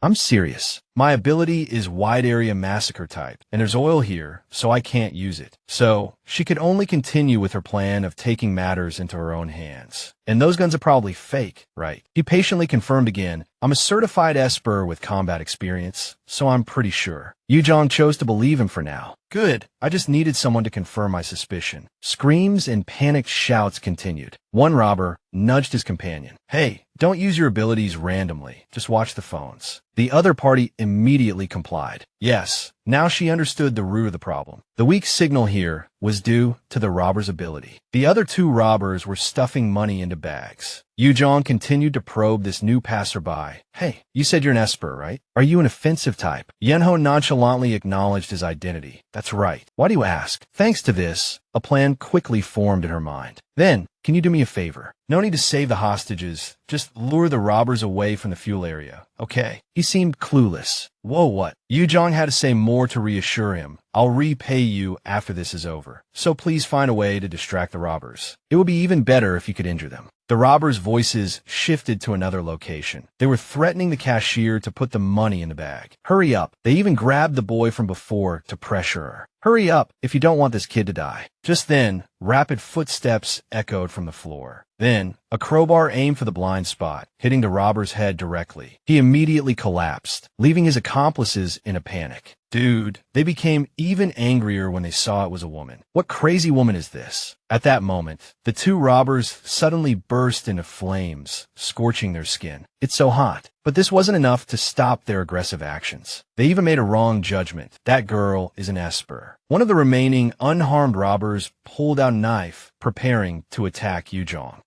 At the same time, that person also used his ability, and he quickly slashed a wound across her smooth, fair skin. Yu Jang instinctively raised her hand to wipe away the blood slowly trickling down her cheek. Just then, a rumbling sound like an earthquake echoed. Everyone in the room temporarily stopped all activity, focusing only on observing their surroundings. The captured innocent hostages were the most panicked in this situation. Whoa, what's going on? The ceiling is cracking. In just a few seconds, the enclosed building became open top, with a blue sky easily visible. Yu Jang also couldn't remain calm. Wait a minute. Ordinary people, seeing a glimmer of hope, couldn't help but exclaim, Yanho Jin. What? Why is Yanho Jin here? The whispers inadvertently reached Yunho's ears, irritating his nerves. But he's the only esper with that kind of ability. Finally, he didn't hide the disgust on his face. Why is Yanho Jin here? The robber being tormented kept begging for mercy. We were wrong. But unexpectedly, the unsuspecting Yanho, that was also caught in the crossfire. The arrow of resentment in his heart grew stronger. I'm going to deal with that bastard. He dared to use his ability on me. After everything settled down, the police cars arrived late. Yu Jang took the opportunity to ask the person she had just met, "What's your name?" Her words showed her sincerity. "You helped me just now, so I want to repay you. I think I should at least know your name." Unexpectedly, she only received an incomprehensible syllable. "Huh." The haughty young man immediately jumped up. "It's CEO Yanho." Damn it, how embarrassing. Suddenly, he was inexplicably attacked again, making Yu Jang feel sympathetic. "Oh well, you're a strange person." The incident passed like a musical prelude, and she returned to her normal life. After regaining signal, she checked her phone while walking. The screen displayed Juyin Wu, one missed call, making Yu Jang a little disappointed. I thought he would at least leave a message. Just then, a familiar voice reached her ears, "Sister." Then she instinctively looked up towards the source of the sound. Before her was the figure of the boy who had rushed over. "Yinwu, gosh, aren't you cold?" Even though he was panting from exhaustion, the aura flickering around him remained unshaken. That large hand gently caressed Yu Jang's injured cheek. Wu Jin leaned in with concern and carefully asked, "Are you hurt?" She had to comfort him in return. "It's just a small scratch." "Did you run all the way here because of my message?" He cleverly gave a short answer to avoid revealing information. "I was already nearby.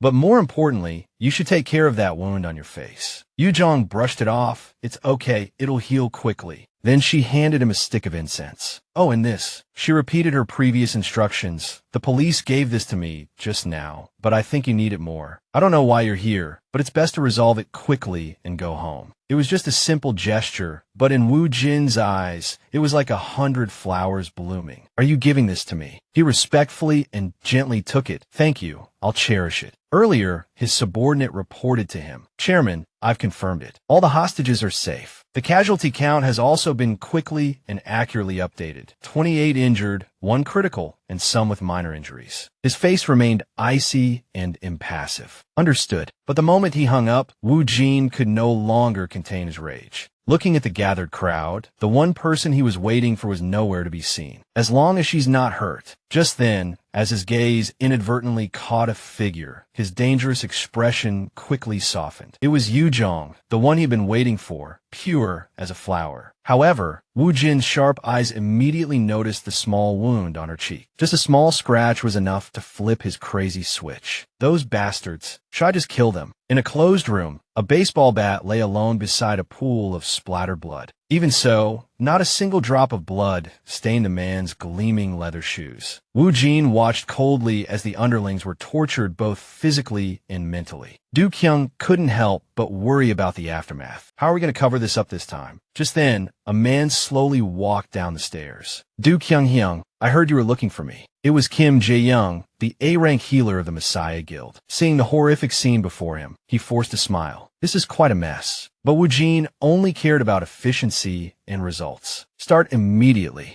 Du Kyung had to console Jae-young. "Sorry, that guy never knows how to value other people's time." The other party seemed to understand. It would be scarier if the chairman suddenly started being considerate. He then quickly completed his duties. "Do you know how tiring it is to heal all these wounds one by one? I even used my ability. I'm starving now." The capitalist Wu Jin continued to apply pressure. "Double your bonus, and Korean beef for dinner." Jae-young's attitude immediately did a 180. "Chairman, have I ever told you I love you?" He turned around coldly, leaving everything to Du Kyung. "I'm going home. Send that new healer over." Although he didn't voice any questions, he still harbored doubts. Why would Wu Jin get involved in such a petty theft incident? He looked back at the hostage list and quickly found a familiar name. Could it be? Finally, Yu Jang returned home after an exhausting day. She entered her passcode while thinking, "I'm exhausted after being questioned by the police and checking on Sayong's condition. I'll take a day off tomorrow and hopefully sleep in." Then, she opened the door quickly as usual. But both were surprised by the other's sudden appearance. Yu Jang immediately wanted to back out. "Sorry." Yin quickly thought of a way to salvage the situation. "Wait, don't misunderstand." She tried her best to persuade her to stay. "If you misunderstand the chairman, I mean, Chairman Wu Jin, he'll be angry with me." "Well, not like that. I'm just here to work. I heard someone was injured, so I came to help with the healing." Fortunately, these sincere words earned her some trust. "So, you're a healer." The other party readily admitted it. "That's right. You weren't trying to run away, were you?"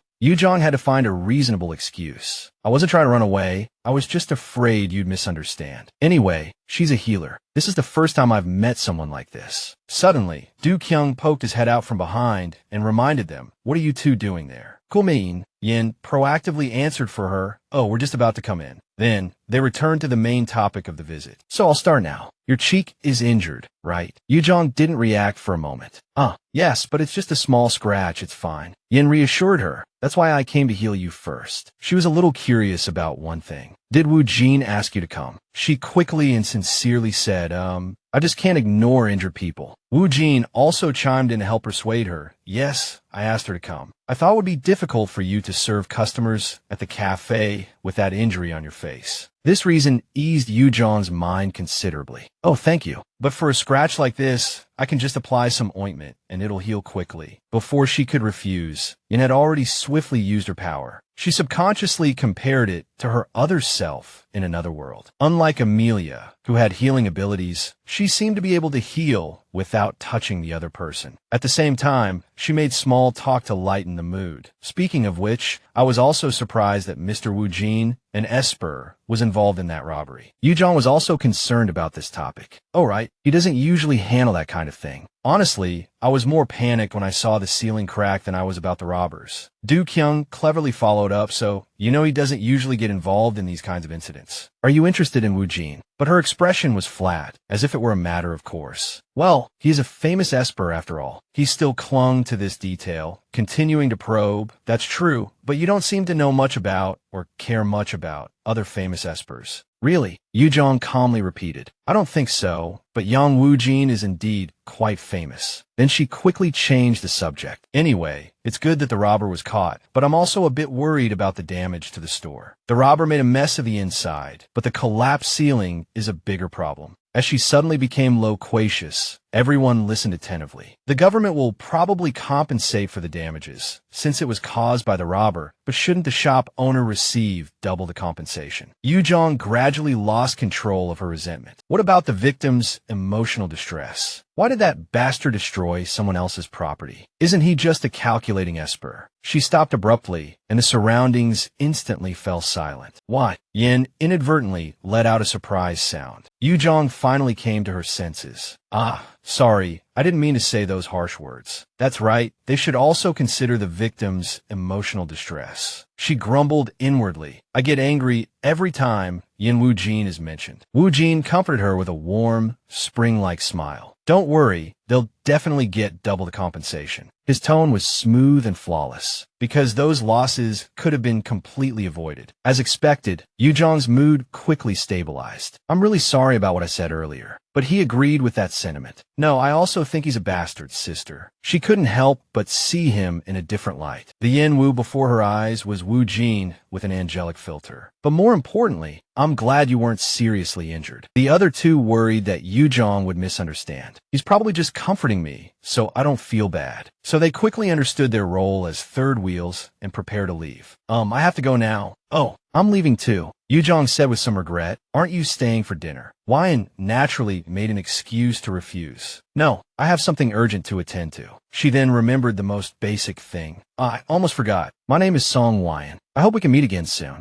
She even prepared a gift. "This is my favorite wine. If you like sweet things, you'll definitely like it." This enthusiasm stunned Yu Jang for a moment. "Thank you." She was puzzled by this attitude. "I'm just a guest in this apartment. Why is she giving me this?" But she decided to keep her thoughts to herself and introduced herself. "My name is Kim Yu Jang. Thank you for treating me twice." Wuin immediately switched to 200% excitement mode. "If it's Yu Jang, I'm willing to treat you anytime." That precious sincerity improved her mood considerably. "Oh, really? Take care. She's so cute." The other party was also looking forward to it. "See you next time." They didn't notice the look of 3 parts hatred and 7 parts jealousy in Wu Jin's eyes behind them. He unconsciously reached out and grabbed the girl's sleeve. "Sister." His hand gripped the corner of her clothes tightly, as if he had no intention of letting go. Despite the extreme discomfort in his heart, he still pretended to be indifferent and asked, "Are you interested in her?" A low voice echoed in the quiet room. "Are you interested in her?" Yu Jang didn't catch up with his train of thought for a moment. "Who?" Wu Jin pouted, showing a sullen and aggrieved expression. "That's Song Wuin." His new image gave her a few seconds of psychological shock. He was sulking. He hinted at her with a signal. By the way, Song Wuin already has a partner guide. Yu Jang didn't quite understand and repeated partner guide. The complete information gradually surfaced in her mind. That's right, if a guide's compatibility with an Esper is higher than average, they could become their official partner guide. After becoming partners, they will prioritize each other's safety in cases and missions. Yu Jang unconsciously recalled Wuin's appearance while healing. I heard that this kind of relationship is usually common between relatives and lovers. Then she responded naturally on the surface. Oh, I wasn't thinking that at all. Isn't it normal to be attracted to a pretty face? But she had her own reasons in her heart. I'm not going to say it's because she's a healer that I'm paying attention to her. However, just by looking at his expression, one could tell that Wu Jin wasn't satisfied with this answer. Even Yu Jang started to feel a little nervous. Why isn't he reacting? She suddenly thought of a reasonable guess. Could it be because, as a person of action, she immediately put her thoughts into practice? Like a goddess bringing salvation, she suddenly raised her hand. Yin Wu. That crisp call immediately sent his soul soaring. Wu Jin obediently followed, like a golden retriever waiting for its owner's reward. Yu Jang held his hand tightly and said with concern, "You don't look well. I think you might need guidance now." At this moment, no matter what she said, there was only one answer. You're right. Tiny specks of light spread through the space along with Yu Jang's power. After their honest conversation, she understood the reason. Oh my God, I didn't realize you misunderstood just because I glanced at someone else. Wu Jin just lowered his head, emphasizing his point. Well, Song is an Esper. On the other hand, her reaction remained indifferent. Oh right, does she also know that I'm a guide? It's obvious to her. No wonder she treated me so specially. Although he was still a little sulky, he didn't forget to reassure her. But it should be okay. She promised not to tell anyone. The two exchanged stories like long-lost friends. So does Yang know? No, I didn't tell him. Thank you. I don't like others knowing I'm a guide. The atmosphere unconsciously prompted Yu Jang to share. Why? Yen is the first person I've met who has an official partner guide. I have a friend who also wants to become a partner guide. Then she naturally revealed her true feelings. But unlike her, I'm not even interested in becoming an official guide. Wu Jin was quite curious about the reason behind this. Why not? Despite his obvious emotions, she still wanted to be honest. Because being responsible for someone's life isn't easy. I know Yen wants me to be his partner guide. The image of the other person worrying about her safety strengthened Yu Jang's resolve. But I don't want to be responsible for someone else's life anymore. Hearing this, Wu Jin fell silent. She was like a god. He affirmed no one can replace her. He was even willing to put her first. If she wants, I'm willing to give up this job. But in reality, he knew they weren't at that stage yet. I understand. Everyone's different anyway. After the guidance session, everyone returned to their own rooms. Yu Jang happily used her phone to relieve stress. Tomorrow is my last day working this part-time job, and then I'll become the owner of my own coffee shop. Wu Jin said goodbye to me this morning. Yima went to work early, so maybe I should relax today. It was only then that she suddenly remembered something important. Oh, I forgot to tell Yin Wu that I'm leaving his place tomorrow. Just then, a sudden call from her best friend interrupted her thoughts. Seong, I thought you were going to work today. Her friend's volume seemed to penetrate the actual geographical distance. Yu Jang, let's go get a drink. She couldn't help but have a premonition. Did something happen? In the end, the two met at a very popular barbecue restaurant. After a few drinks, the problem became clear. So Hyenwar is being nice to a newcomer, and you're worried they'll fall for him. Seong continued to spiral into overthinking. Yes, Yu Jang had to comfort her friend from a certain perspective. But Hyenwar is nice to everyone, so don't worry. I'm sure he doesn't have any special feelings for that person. But blinded by love, she couldn't be as calm and rational as before. Even so, that woman is a guide who knows what will happen. Looking at her friend's full glass, Yu Jang unconsciously reflected on that point. Seong thinks that Espers are instinctively attracted to guides. She explained with a reasonable argument. Not every Esper and guide with a high compatibility rate will fall in love. Besides, when an Esper develops feelings for a guide, the compatibility rate increases. Guide. At the same time, she reinforced her friend's belief. Didn't you say that recently your compatibility rate with Hyenwoo has increased compared to the first time you checked? So what are you worried about? However, deep down, she still had hesitations. Even so, this time Yu Jang decided to absolutely side with Seong. But Hyenwoo shouldn't do that. He already has someone, so he shouldn't be so nice to others. Moving her friend to tears. Yu Jang, As a result, after several bottles of alcohol, she used all sorts of excuses to defend her lover. No, he didn't do anything wrong. It's me who can't separate public and private matters. Drunk, she became bolder than usual. And even if that girl likes Yanho, I will never give him up. I'll never meet anyone better than him in my life anyway. After the climax, Seong's emotions gradually calmed down. You don't understand how good he is, Yu Jang. When you suddenly became very strange, and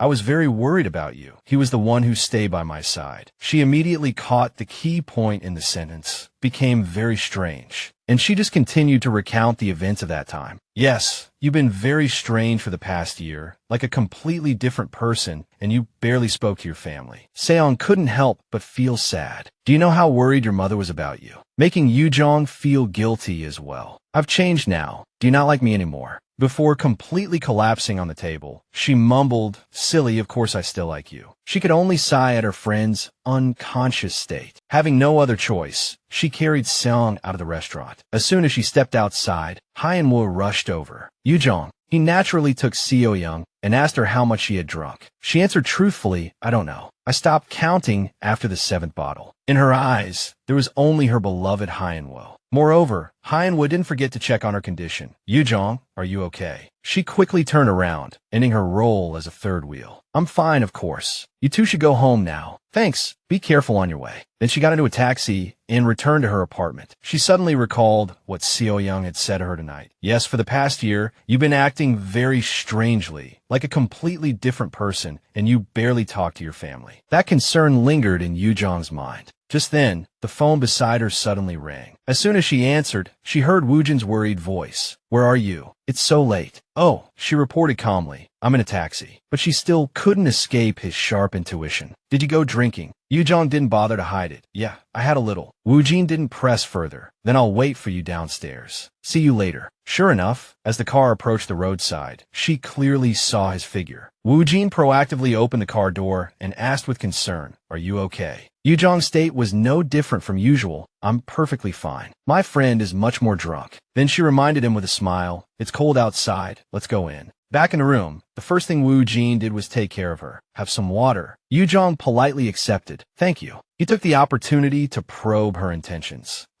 Did anything happen today?" The room suddenly fell into a deep silence. Suddenly, she asked a question. "Are you close to your family, Woojin?" Before he could react, the next question came. "How would you feel if your family couldn't recognize you?" Perhaps emboldened by the alcohol, Yu Jang found it easier to open up. "My relationship with my family isn't bad, but I feel uncomfortable when I'm with them. I know it's impossible for my parents to recognize their daughter as someone else." The ice water in the glass lessened, but the drinker hadn't sobered up yet. "It makes me a little sad. The memories of her current life were like an old cassette tape. I want to be enveloped in the warmth of my family and try my best to be a good sister. But at the same time, the strange experiences of another world are also intertwined. This place doesn't have the stench of blood and rotting flesh, and the people who were with me yesterday won't die today." Ultimately, Yu Jang was trapped between two identities. "That's why I can't get rid of the sense of alienation I've been experiencing." As Amelia, even though it felt like a knife twisting in her heart when she told the truth, when I realized that the daughter mom loved might not be me, I ran away. The details about the eggplant seemed trivial, but they deeply stung her heart. "This Yu Jang that you like." The conversation from that time still flowed smoothly. "Mom, I've hated eggplant since I was little." "Really? You used to eat it normally. Why did you suddenly change?" The next conversation also happened naturally. "Why didn't you let me go to college?" "Why are you asking that? It's already in the past." At that time, Yu Jang was still confused. "But you always wanted me to go to college." But she just calmly ate her meal and replied, "After you lost your memory, that incident happened, and you did nothing but cry all day. How could I let you go to school?" However, she clearly distinguished her own feelings. "But I don't hate my brother." Amelia had also used her position, enjoyed her hobbies, and prepared to ruin the Campbell family. If Yu Jang had known she would return to her original world, she would have definitely asked Raymond for help. Only when she was truly drunk did she reveal her childish side. "I miss Mom." Woojin didn't laugh at her, but listened and empathized. "Can't you go see her?" It was something she had considered many times. "It's easier said than done for me, but I can't avoid her forever either. I just need a little more time." Suddenly, he was no longer the usual good boy and revealed his true nature. Isn't it enough to just not see her again? But at this moment, Yu Jang had lost her radar for detecting anomalies, so she simply retorted, "What? No, I don't want that. Could you do that to your family?" Wu Jin frankly showed his cold side in front of her. "I really don't care. I haven't seen them in a long time. We don't even contact each other." Because behind that was a heartbreaking story. They abandoned me, so I did the same. The number of gates was increasing day by day, and the power struggle between countries was at its peak. Because the government wanted to strengthen its military power, high-ranking espers and guides were like gold to them. So they offered a large sum of money in exchange for Wu Jin's guardianship, and his parents, fearing his power, didn't hesitate to hand him over to the government. This was a common reality at the time, because newly awakened espers that often unintentionally hurt or even killed their relatives or friends. Sympathy welled up in Yu Jang's heart, but aren't you lonely? A surge of sympathy welled up inside her. It doesn't have to be family, but you should have someone. You'll feel better if you have someone to talk to, even when things are tough. With every word of concern, Wu Jin's eyes grew brighter. Yu Jang gently stroked his soft hair, a comforting gesture. "You've done well enduring it all alone until now." He immediately grasped the hand, offering him such rare warmth. "I never thought I'd feel lonely, but maybe you're right." Wu Jin, leveraging his good looks, went on the offensive. "What should I do to keep that person here?" Suddenly, Yu Jang's brain stopped working for a few seconds. "Whoa, why can't I think of anything? My stomach too." The implications of his words hit her just as her stomach lurched, giving her a bad feeling. Flustered, she quickly abandoned the puppy-like man. I need to use the restroom." Only a few hours had passed, and the morning light was already filtering through the glass. It awakened the room, but Yu Jang remained frozen stiff, as if centuries had passed. Should I just die now? She might be an introvert for the rest of her life. I was drunk and told him everything. Quickly regaining her composure, she thought, "I should tell him I'm leaving this apartment today. He said he had something to do this morning, right?" So she checked his schedule on her phone. "I wonder if he'll stop by the cafe today." Still considerate of his feelings, Yu Jang worried, "I might run into him there. It'll be a bit awkward if we see each other before I leave." She quickly switched to a different method of communication. "I should leave a note anyway." The corner of the paper held the message, "Thank you for letting me stay at your place. I meant to tell you I was leaving, but I forgot. Here are your phone and apartment key." Yang Wu Jin was an S-rank esper with multiple abilities, a once-in-a-century's talent. He formed a guild at a young age and led it to the second highest position globally. He was a psychopathic murderer who didn't see people as people, an arrogant, conceited, and hateful guy, but he was also the one who saved the world. Du Kyung was still determined to criticize him. A world saved by such an arrogant jerk. This world is truly rotten. He was exasperated with the lazybones in front of him. "Hey, are you really not going to work today?" Wu Jin, unusually, clearly expressed his intention to strike. "No, MC." Du Kyung hadn't given up on persuading him. "What if the world ends while you're resting?" His reply was laced with antisocial sentiments. If the world can't survive just because one person takes a break, then it deserves to end. Du Kyung forced a business smile, trying to be as gentle as possible. "Please, people could be dying as we speak." Wu Jin decided to make his final statement. "But you're not saying this entirely out of a sense of justice, are you?" His persuasive words caught in his throat. This was why they called him a psychopath. He had to reconsider. But this guy really is sick. He's losing control more often than usual, and as a result, people are becoming more wary of him. Du Kyung was one of the few who clearly understood Wu Jin's power. He's labeled an S-rank esper for convenience, but in reality, he's powerful enough to cause natural disasters. In his eyes, Wu Jin was no different from a human time bomb. If this guy loses control, he'll be permanently at the top of the kill list. But can anyone actually kill him? So, in the end,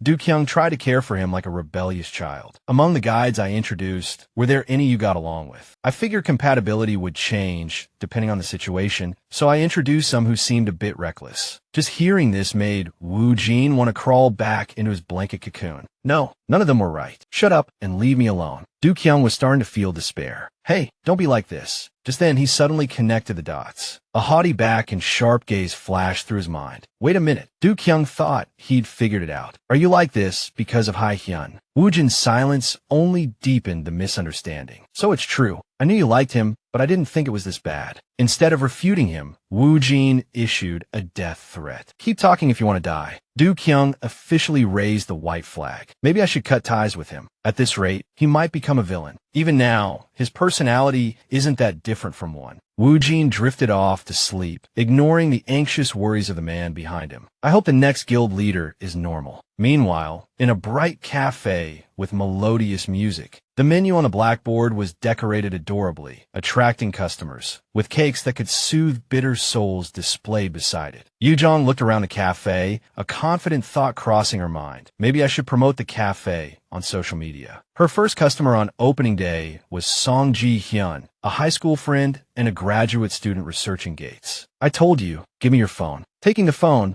Ji Hyun gasped. You got a new phone. I thought you were tight on money. Yu Jang simply explained, my old one broke. Before she could finish, Ji Hyun interrupted, astonished. Unbelievable. How can anyone have so few apps? You, like an old woman said in her ways. Yu Jang matter-of-factly stated, I only need my bathtub, the Gate Alert app, and my banking app, don't I? Ji Hyun stared at her as if she were a strange creature. Are you even a human of this technological age? If you don't download those apps. Yu Jang, getting a familiar headache whenever the topic of adapting came up, sighed. Well, I lived in another world for 7 years. She deftly changed the subject. Want some more coffee? I also have cake. As expected, Ji Hyun's interest was piqued. Cake. Sounds good. The enticing and unique plating made Ji Hyun curious. What are these blue chunks? Yu Jang, an expert in her own right, explained that's kwagwo. It's delicious with cake and can also be made into jam. It's good for the skin and helps with weight loss. No one knew her experience stemmed from another world. When I was in the Herman Empire, I used it often in desserts. I'm glad I learned baking whenever I had free time there. Ji Hyun's memory was jogged. Oh, this is that fruit that was recently deemed edible, right? Found in the South District dungeon, wasn't it? I heard everyone went crazy for it first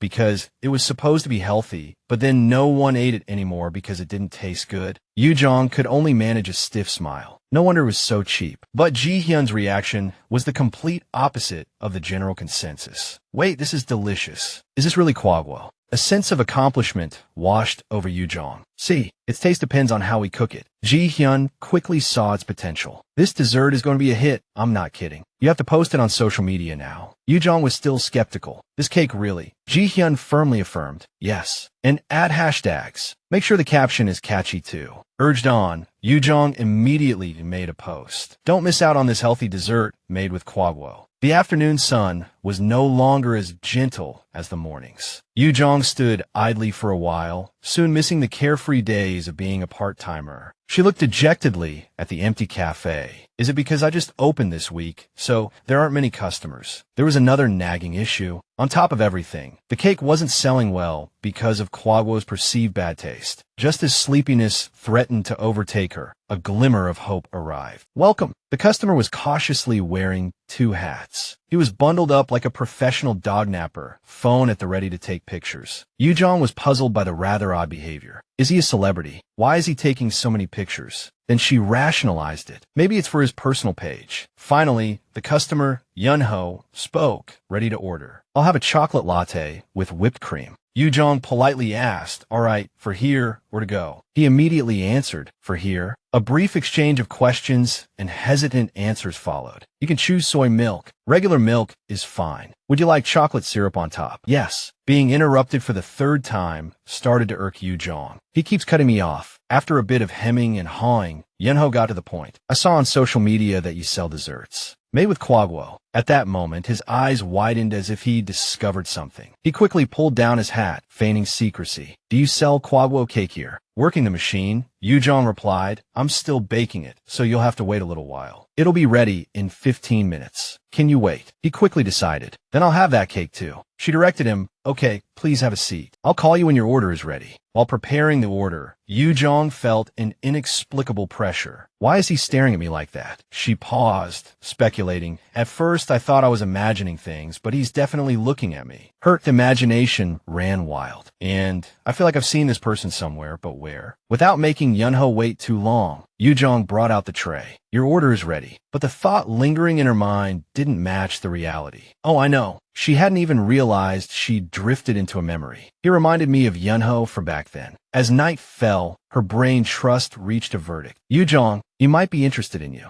Ji Hyun, unable to contain herself, teased Seo Young. Yeah, right, you're just seeing everything through rose-colored glasses because you're in love. Then she quickly steered the conversation back to the person who needed advice. Has he shown up again since then? Yu Jang answered honestly, he has. Their conversations were always brief, as usual. One slice of Quagwo cake, please. One moment, please. She noticed he always ordered the same thing. I think he really likes it. Ji Hyun's suspicion eased slightly. Oh, I was worried he was a weirdo, but he doesn't seem like one. You know how many crazies are out there these days? Thanks to them, I have to work late every night. Seo Young chimed in. Are you guys affected too? Yeah, what about you? Yep, I'm always getting off work late. Yu Jong's question was like a caveman who'd just discovered Wi-Fi. What's going on? Used her slow uptake. Seo Young patiently explained, there's been a lot of monster trafficking lately. She hadn't expected such a terrifying answer. Monsters? You mean those non-human things from the gate? Seo Young immediately confirmed, yeah, that's right. But you need a permit to bring anything out of the gate. There's a whole procedure. But people who can't even properly control these monsters are buying them illegally. Human curiosity and ambition are always like this, you know? People are always attracted to rare things and want to possess them. This worry had been on Su Yao's mind lately. I don't care what happens to the people buying and selling them, but innocent people around them could be in danger. Ji Hyun sighed at the current situation. Ugh, during the Great Catastrophe, who would have thought people would be raising those monsters like farm animals? Just because our country is relatively stable now, people are getting complacent. Yu Jang, still half asleep, was out of touch with reality. I don't really understand, but it sounds serious. Seo Young wisely changed the subject to something lighter. Anyway, I can't believe you opened your own cafe, Yu Jang. I know what you were like in high school. I never thought this would happen. Thinking back to her past self, she was surprised too. Who would have thought a shy, introverted kid like you would start a business? Yu Jang forced a confident smile to navigate the awkward moment. Then, she smoothly changed the subject. Let's not talk about the past. Let's go get dinner. The others were immediately distracted. Is it that late already? As they were leaving, Ji Hyun asked sensitively, Yu Jang doesn't really like talking about high school, does she? Seo Young confirmed, yeah, she doesn't. Then they returned to current gossip. By the way, did you see the Messiah Guild's guide recruitment notice? Oh, Yin Wu Jin's guild. Her words set off alarm bells for Seo Young. Sure, Yu Jang will get mad if she hears you mention that name. Ji Hyun was intrigued. I feel like I'm in some kind of spy movie. But it couldn't stop their gossiping. Did you hear anything? I'm surprised they posted a recruitment notice. They probably already have someone in mind. Plus, they're asking for a C rank or higher guide, female, around 165 centimeters tall, shoe size under 24 centimeters. Aren't those requirements too specific? Yu Jang continued her peaceful days. Coincidentally, her friend's words hit the mark. Yeah, that's weird. Maybe they're looking for a specific person. Thanks to Ji Hyun's advice, my social media posts were a huge success. After a popular food blogger who specializes in dessert reviews wrote about my cafe, customers started pouring in. The shop was filled with praise. I didn't expect Quagwo to be so delicious, right? And it's good for your skin, too. Customers crowded around the counter, asking nonstop, I saw your desserts on social media. Are these cakes really made with Quagwo? Are there any cakes left? I also saw jam cookies online. Do you sell those? Yu Jang smiled calmly and answered politely. The cakes are being baked right now, and the jam cookies are a complimentary gift, but we've run out for today. From brewing coffee and checking the oven to decorating and packaging desserts, she had to do everything herself. Even if there were 10 of me, I probably wouldn't be able to finish all the work every day. She was as busy as a spinning top, but still tried to complete orders as quickly as possible. Your 2 iced coffees are ready. The lid popped off accidentally and was caught by the customer across from her. Yenna obediently raised her hand and returned it undamaged. Here you go. Yu Jang took it back, bewildered, and exclaimed, oh, thank you. The moment her fingers touched the other person's, she knew this girl was an Esper. Yenna seemed to recognize her too and looked up at her quizzically. Just as she was about to speak, a voice interrupted her. Yenna, come here. It was a classmate from behind, waving her over. Haven't you ordered yet? Want to order something else? Yenna immediately turned around to see what they needed. Can I help you? Yu Jang had missed the customer, but thought to herself, I should give her some cookies if she comes back. Even the soothing music couldn't lift her spirits. At this rate, the cafe wouldn't be able to handle all the customers. Yu Jang slumped behind the counter, thinking, I need to hire a part-timer soon. The cafe door was suddenly pulled open from the outside, revealing Yanho, bundled up from head to toe. He strode in. Out of habit, Yu Jang mechanically greeted him, welcome. As soon as the words left her mouth, she recognized him. Oh, it's him. She discreetly compared him to his social media image. Quickly, she had her answer, the dessert critic. Yu Jang greeted him more enthusiastically. Sir, it's been a while. She proactively recommended his usual order. The usual. A double-shot chocolate latte with extra whipped cream and a slice of core cake. But Yunho's hesitation made her panic. Maybe I was too forward. Fortunately, he quickly agreed. Yes, that's right. Yu Jang immediately relaxed. Okay, just a moment. As she quickly prepared his order, she expressed her gratitude. Thank you so much for your review.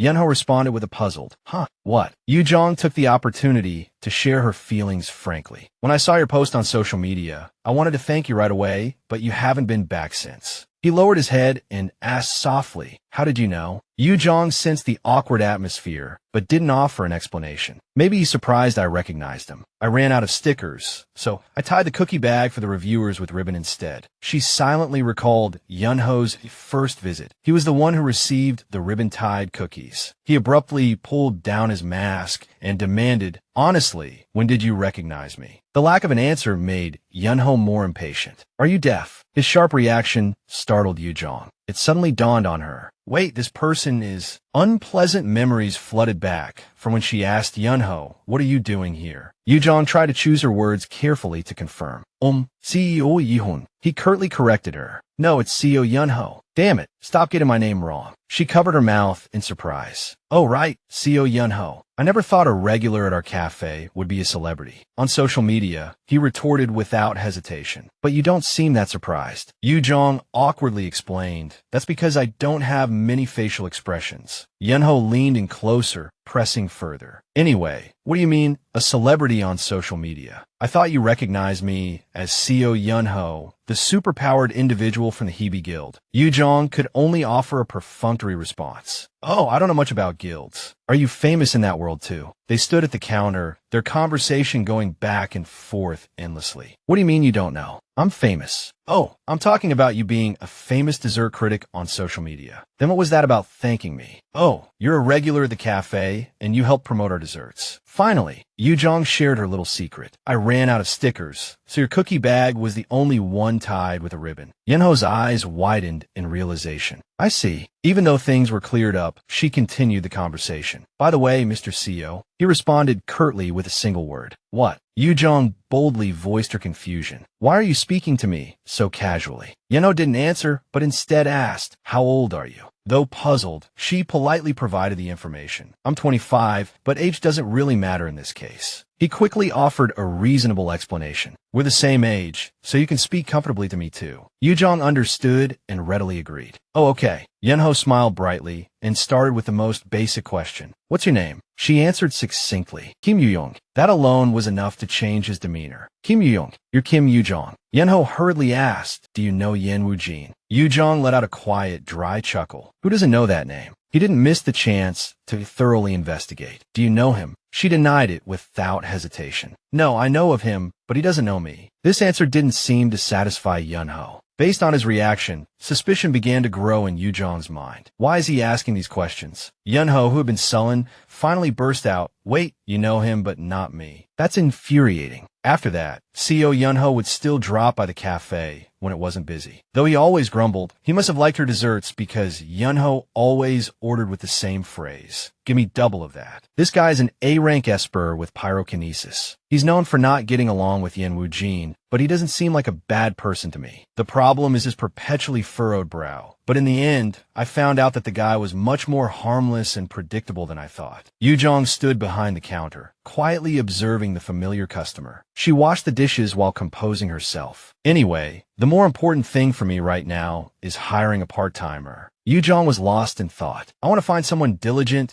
passionate, cleans well, can make drinks, and is around my age. The problem is, the more she thought about it, the more despairing she felt. But I probably won't find a part-timer like that, or so I thought. Most people think they'll never be caught up in a disaster. But these disasters happen far more frequently than we think. Kong Min-ji, while out looking for a part-time job, accidentally entered an unstable gate. As she ran for her life, she cursed under her breath. Of all places, why did the gate have to open in District R? Min-ji felt like crying, but couldn't. I'm not an esper, nor am I a guide. I can't stop that unstable gate from opening. Her inner cries for help continued. Is anyone from the center or the association coming to save me? Anyone. It wasn't until she felt the monster close at hand that her cries turned to despair. Min-ji saw Yu Jang charging towards her with a sword and immediately labeled her in her mind. She must be an esper. Looking at the heroic figure charging, she pleaded once more. Please save me. A sharp blade grazed the monster's neck as Yu Jang held the sword with both hands. Min-ji froze, watching as blue blood splattered beside her. The monster collapsed with a thud, causing a slight tremor. Yu Jang patted its head, nonchalantly relieved. That was close. Wiping the blood off her cheek, she casually asked, "Are you all right?" Min-ji stammered, but couldn't suppress her curiosity. I'm okay, thank you.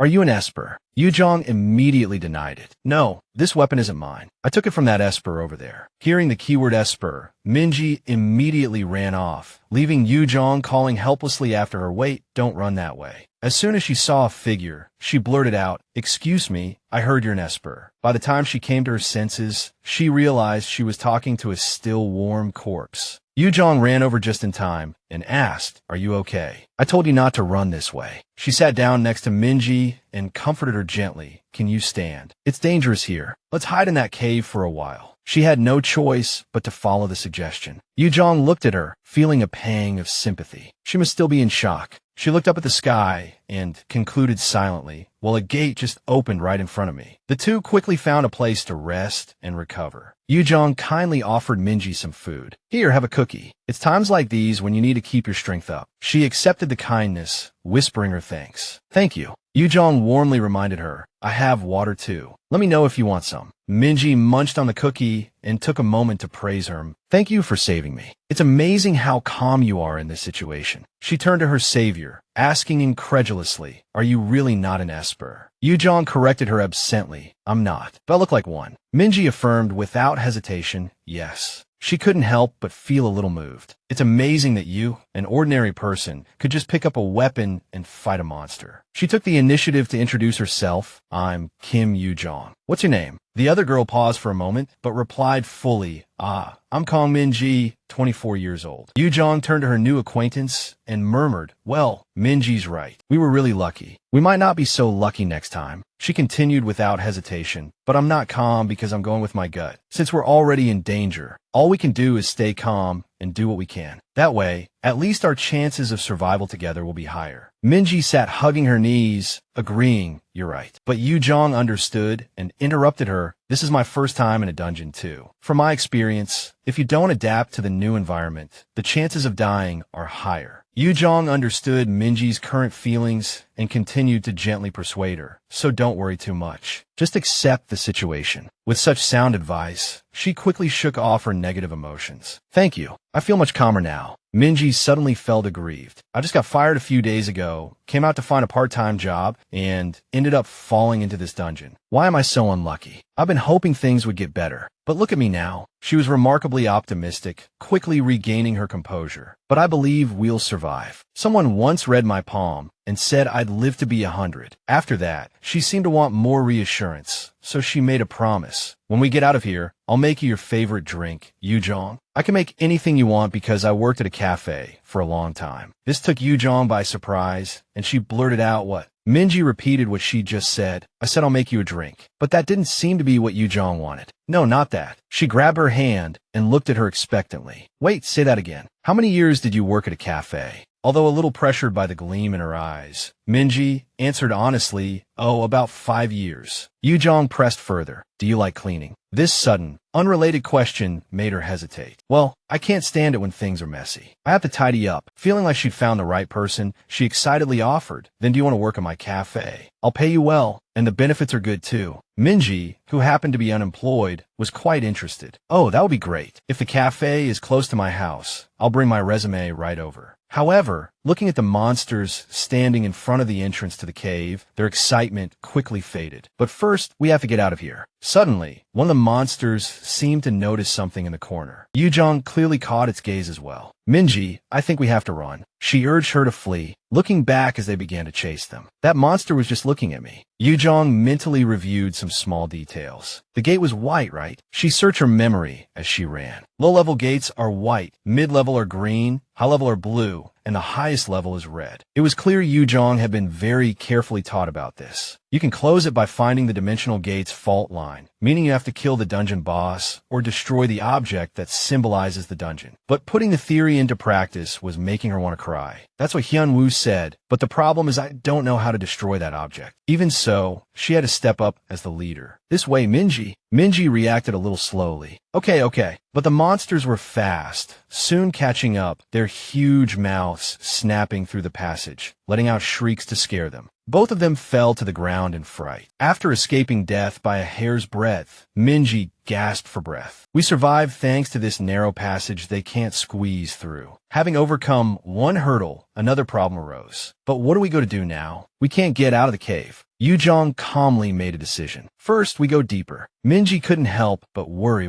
Won't there be any danger there? The reason for her decisiveness was a rather telling item in her hand. "I found an entry pass near the center of the entrance." She speculated with a hint of curiosity, "Oh, is this car from that dead person we saw outside?" But she received a firm denial. "No, the face on the card is completely different from that person. I think the owner of this card is an esper like us who's trapped in this dungeon." Yu Jang recounted the situation and concluded, "I found this by the entrance, so he might be deeper inside." Minji was relieved. "That's good. At least there's a D-rank esper in this cave." Despite saying so, her intuition told her something else. "But for some reason, I still feel uneasy." She thought and simulated the situation in her mind. The monsters outside have sharp teeth and claws, and the image of Yu Jang's body clearly came to mind. But the dead esper I saw had a clean cut on his neck, like it was sliced by a sharp blade. These incongruous details triggered a bad thought. It looked like someone slit his throat. Her steps suddenly stopped when she heard a sinister laugh in the distance. "Haha, he said he was going to report me, or something." Yu Jang hid behind a rock, concentrating on the conversation. "So you guess what I did to him?" Her pupils suddenly constricted, as if stimulated by an unbelievable sight. Min-sik gestured across his neck with his hand and narrated, "I slit his throat like this." His companions laughed along, echoing,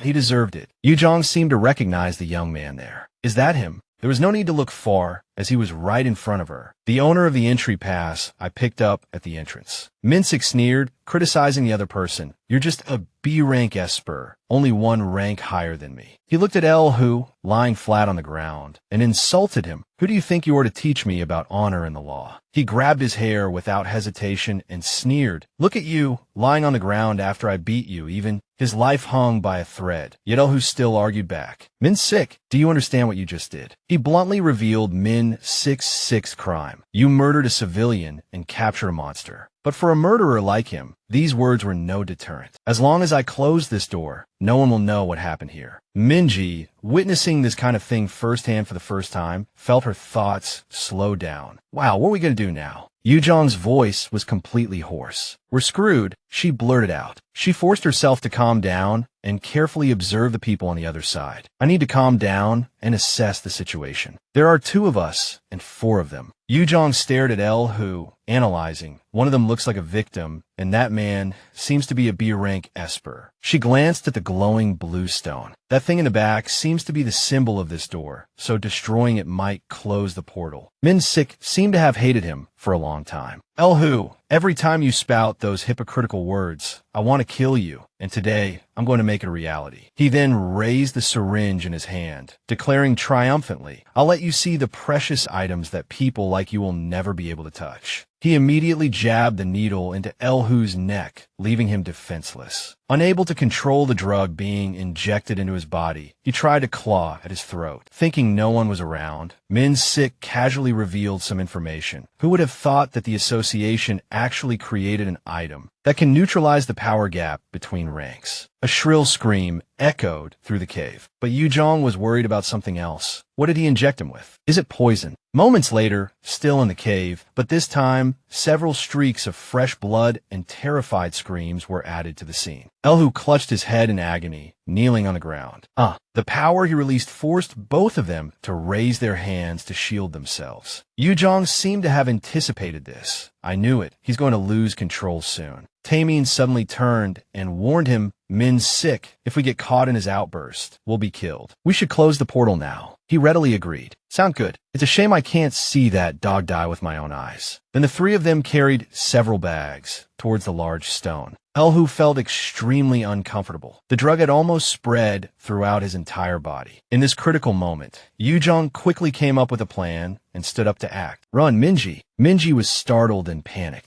Where to? She didn't answer, just ran straight ahead, letting Minji shout after her, Yu Jang. After a while, El-Hu's eyes were overflowing with blood. At the same time, Minji's loud and confused cries also rang out. Yu Jang, what are you doing? Somehow, she reached his side and used her ability. She silently speculated about the cause of this incident. The liquid in the syringe must have activated and accelerated his loss of control. At this moment, Yu Jang had only one thought. I hope my guidance is effective. Just like that, every second ticked by. El-Hu gradually calmed down, the storm instantly disappearing. A few seconds later, the traces of the unknown drug finally vanished. He regained his senses, and the first thing he said was, "Who are you?" Because time was of the essence, Yu Jang put the interrogation aside and hurriedly reminded him, that's not important right now. You need to deal with those guys. I'll guide you so you won't lose control. Attack with all your power. However, he was a bit wary. But we just met, I don't understand. She scolded him sternly. Do you want to die in this cave? Go. Min-Sik, who was already very close to the blue stone, was attracted by the commotion behind him. He turned around and saw an irritating sight. Damn it, who are those bitches? Left with no choice, he clicked his tongue and created gusts of wind with his hand. The wind picked up a huge rock floating in the air. Yu Jang yelled, dodge. Minji thought they were done for this time, but fortunately, El-Hu recovered in time and shielded them. He controlled the energy flow, making it move according to his will. The energy flow hit Min-Sik directly in the face, making him scream. El-Hu turned to the two and instructed, run to the middle. He led them to the blue stone and commanded, grab the monster stone. Yu Jang trusted him completely, so she immediately reached out. The three hands of the three people touched together. Just a second later, large cracks appeared on the originally intact stone. Beams of light suddenly shot out from the cracks. Yu Jang's eyes stared straight at the dazzling light. The next second, all three of them were back in the real world. Everyone collapsed on the ground, exhausted. Having gone through so much, Yu Jang was inwardly relieved that they had finally escaped. In contrast, El was not happy. He reproached himself. I should have controlled and brought them back, but I pushed them out of the portal area. It's as good as me killing them. Minji tried to offer a few words of comfort, but they were trying to kill us. However, her words had no effect on him. Even so, that doesn't justify me killing them. Those people should have lived to pay for their crimes. Yu Jang, meanwhile, was mentally reviewing the details of the fight and the noteworthy points. Considering the circumstances, Hong Min-Sik and his team must have been illegal monster hunters, and they had also killed all the witnesses, right? She also understood the difficulties of operating in this world. Without an Esper who could control electricity present,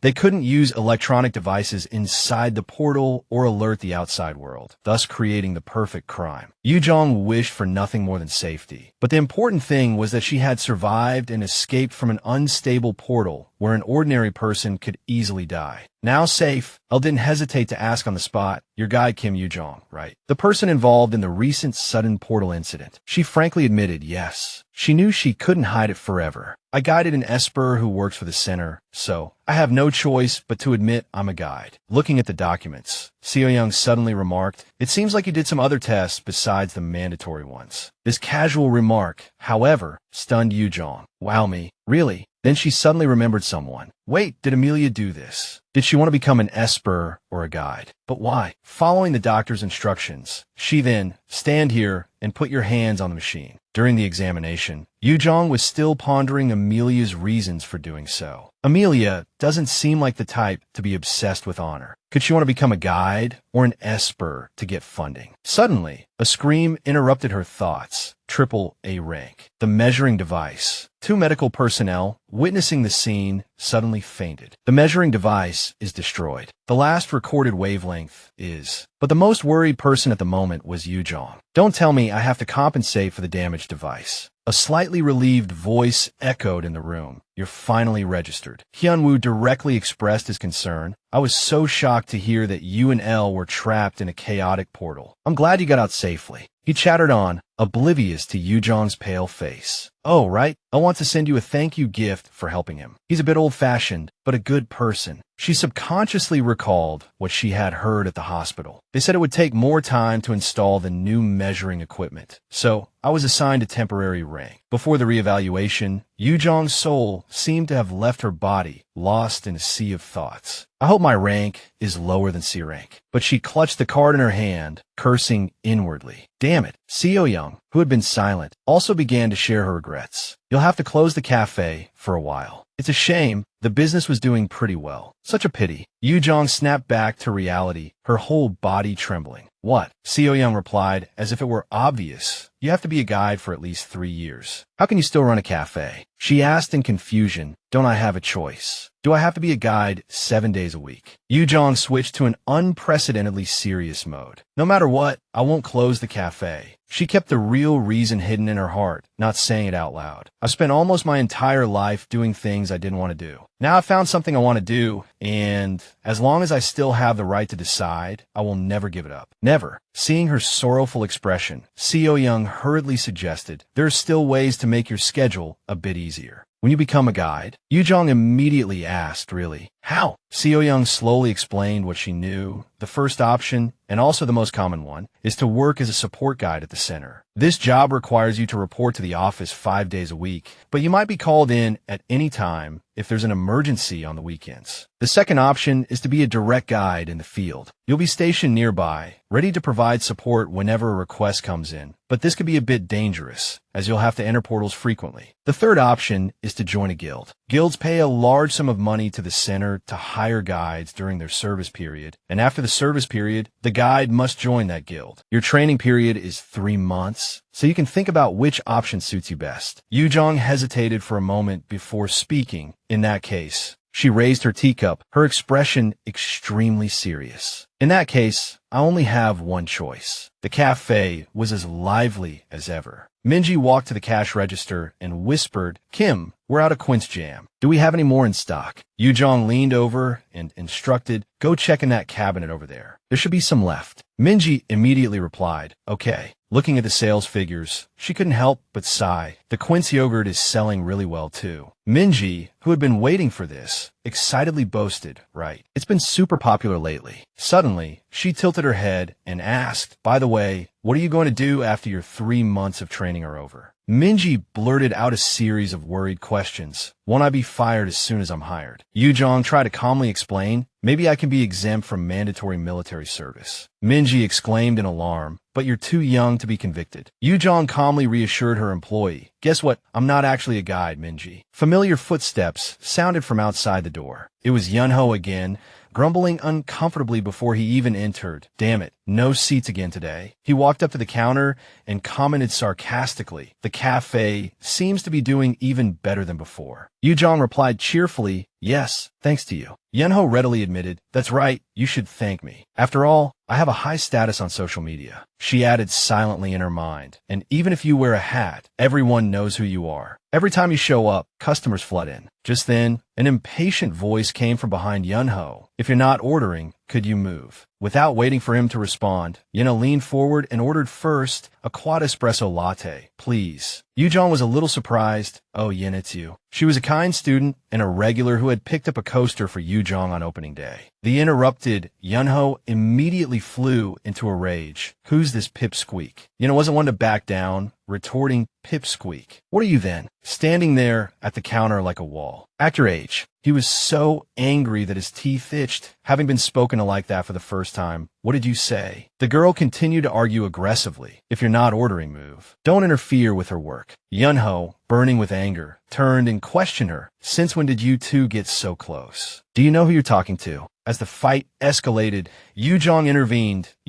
I made a lot of cookies today. Would you like to try some?" The girl immediately switched to sweet mode. "Sure." Yanho yelled in frustration. "Hey, what about me?" On the surface, Yu Jang gave a standard smile, but inwardly, she was quite speechless. "He gets so agitated every time he sees me. Honestly, I'm worried they'll fight because they're both espers." But Yanho angrily shouted, "What? How could I possibly hit that frail girl?" He took a sip of coffee to calm himself down, grimacing as he defended himself. "Is that what you think of me? I'm not the kind of scum who would hit an ordinary person." Yu Jang rested her chin on her hand and dropped a bombshell. "An ordinary person. But Yena is an esper." Yanho shouted in shock. "What?" "That kid is an esper." Yena, who had reappeared at some point, confirmed, "That's right, I'm an esper. My ability is to control plants." He lifted his head, feigning erudition. "Oh, so you're the new member of the Ian Association." The girl calmly retorted, "Yes, I've heard of you. Yanho, a fallen one." He jumped like a cat whose tail had been stepped on. "What? Who said that?" Yu Jang watched the chaotic scene and sighed sadly. "I wish they would both just disappear from here." The blue sky and white clouds signaled the start of a new day. Yu Jang stared at her phone, reassuring herself, "I just have to be there by 10, right?" Without looking up, she sighed deeply. "It's so annoying having to leave the cafe to Minji every morning and go to the center for training." Yu Jang looked around and walked forward. Room 17. "Oh, there it is." As she pushed open the door to an empty room, a sudden doubt arose in her mind. "It seems like no one's here yet." Yu Jang threw her bag on a chair, reassuring herself silently. "They said an esper would be coming today, since we're practicing guiding." Before she could sit down, the door moved again. Yu Jang turned her head and instinctively opened her mouth. "Oh, hello." Rowan appeared cautiously, standing stiffly like a tree. She had no choice but to extend her hand and introduce herself. "I'm Kim Yu Jang." He mechanically mirrored her action. Watching him, Yu Jang grew anxious. "I need to finish this quickly so I can get back to the cafe." Seeing that he was hesitant to complete the simple gesture, she boldly suggested, "Can I start guiding now?" Yu Jang took the initiative and grasped the hesitant hand in front of her. "Excuse me." Rowan couldn't control the tremors that spread through his limbs. He even clenched his teeth uncomfortably. Yu Jang's eyes widened in surprise at his reaction, and a bold conclusion popped into her head. "Is this reverse guiding?" Yu Jang instinctively pulled her hand back and shouted, "What are you doing?" She watched as he collapsed, clutching his head, still muttering, "This is reverse guiding, right? Hey, are you okay?" Rowan clutched his head, stammering an apology. "No,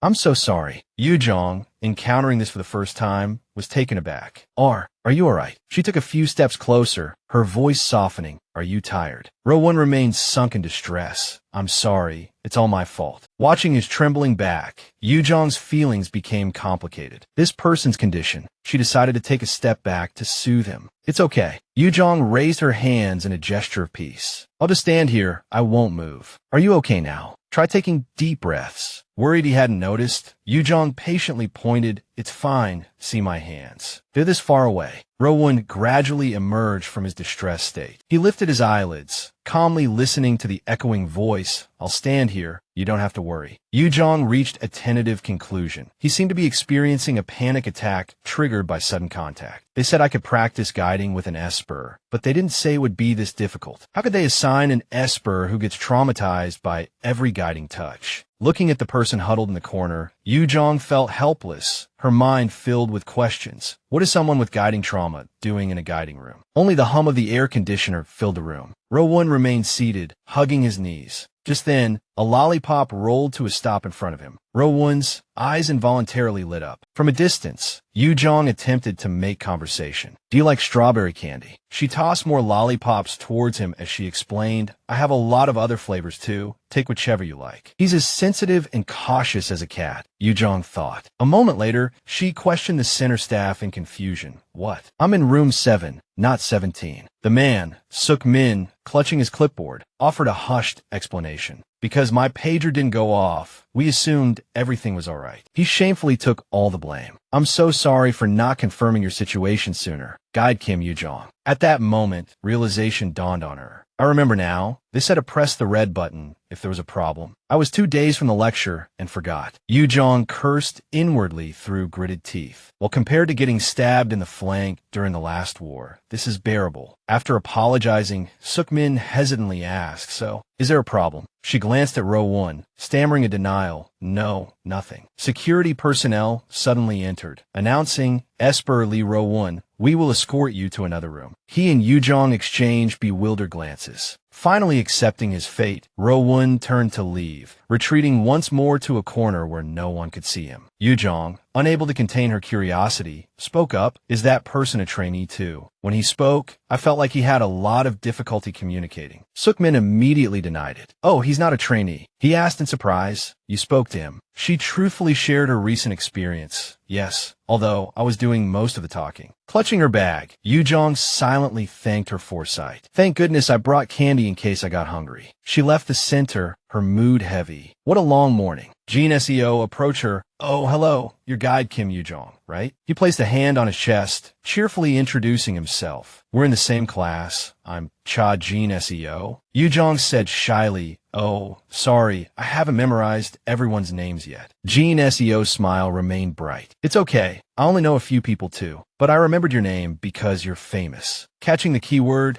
she immediately asked, What? Why am I famous? He leaned in conspiratorially, because you got the highest score on the test. Yu Jang grimaced internally. I just finished early and left. Jean SEO, oblivious to her awkwardness, continued to chatter. Oh, right. What are you planning to do after the training period? I'm thinking of joining an association because the pay is good. Hyun Woo, standing nearby, suddenly reminded his friend, who said an association will contact you. You're a D rank, so you don't have the 3-year mandatory service period. As for me, I'm aiming for Messiah. He immediately retorted, You can't join that association. Yu Jang simply smiled but didn't laugh. She only complained silently to herself. I have zero interest in Messiah because that's Yun Woo Jin's association. Getting into Messiah is harder than applying to a company in Korea. Jean SEO attempted to pry further. Yu Jang, is there an association you want to join? She gave a non-committal reply. I haven't thought about it. He persisted. Then what kind of contract terms are you hoping for? Have you thought about that? Yu Jang maintained her nonchalant facade. Not sure. I really haven't thought about it. Seemingly sensing her reluctance, Jean SEO backed off. Oh, I understand. The familiar space was bathed in a fiery red glow. Monster corpses scattered across the floor. Yanho stood silently in the shadowy space, not uttering a word. He raised a hand to wipe the blood from his face. One of the 2 people present gripped their sword, their vigilance heightened. Even if he can't fully control his power, I still can't believe they rated him A rank, considering how dangerous he is. The girl who had accompanied him called out, without hesitation, Hey, what are you doing after work? I heard there's a cafe you want to try. Take me with you.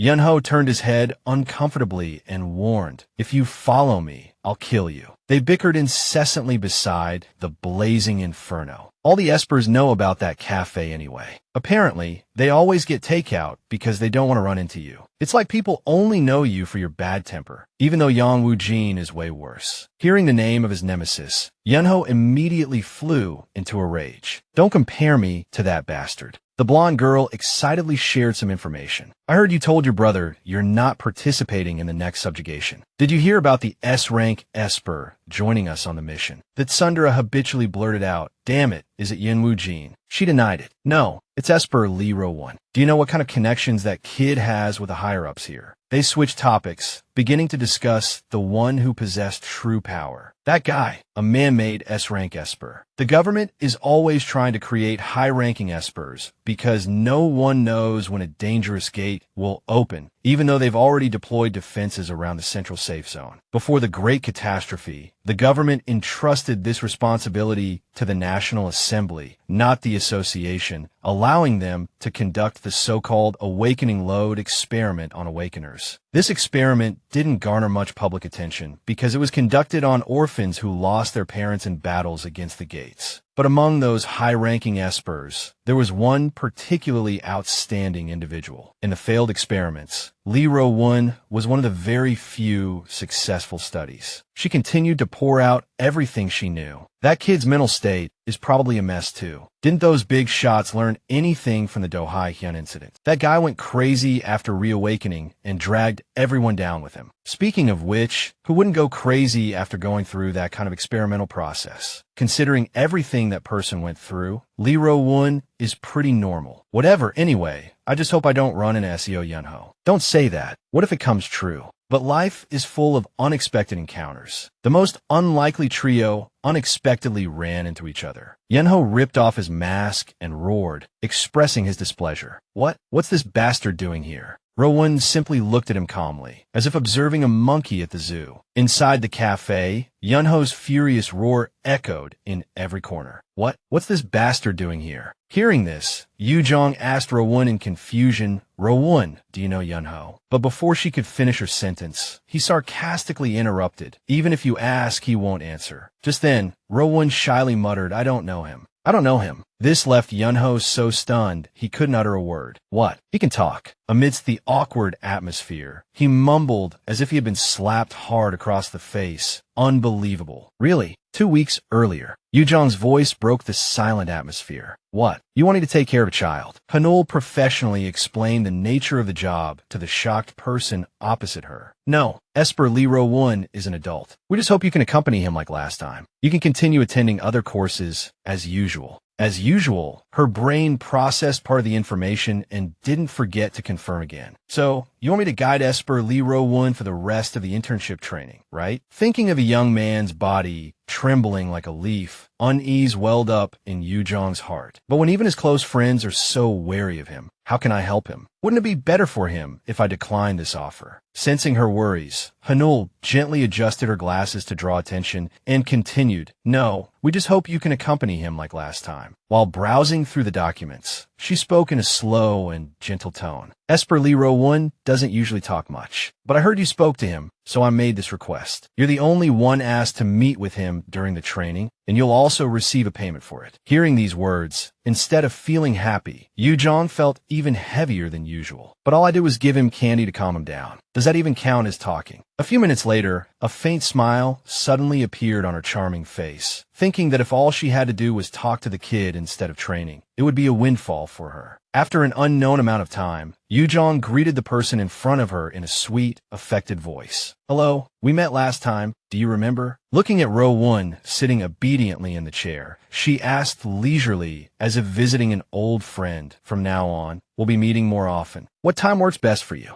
Not receiving a response didn't discourage Yu Jang. Instead, it gave her a better idea. If you don't want to talk, how about we communicate using Morse code? Even then, Rowan didn't react, leading her to silently conclude it seems communicating with him will be difficult. The next day, Yu Jang returned to the apartment, 2 mysterious boxes in hand, brimming with excitement. Hello, have you eaten? She approached Rowan, who had just woken up, and tirelessly began to chatter. I thought you liked sweets, so I brought some. I run a cafe. Feel free to come by anytime. Listening to her warm explanation, his cheeks suddenly flushed. The box tied with string has meat buns with berry jam and nuts. The one with the blue string has twist bread. It's sweet and the most popular item of the cafe. And these are cookies. Yu Jang silently observed Rowan's every move, like a mother watching her child take their first steps. Thanks to this moment of quiet, she reached a pleasant conclusion. I heard that most espers with side effects like sour or sweet foods. I'm glad he seems to like sweets. Feeling a little tired, Yu Jang took out a document and gently reminded him, I'll be looking over some documents for a while. Please feel free to do as you please.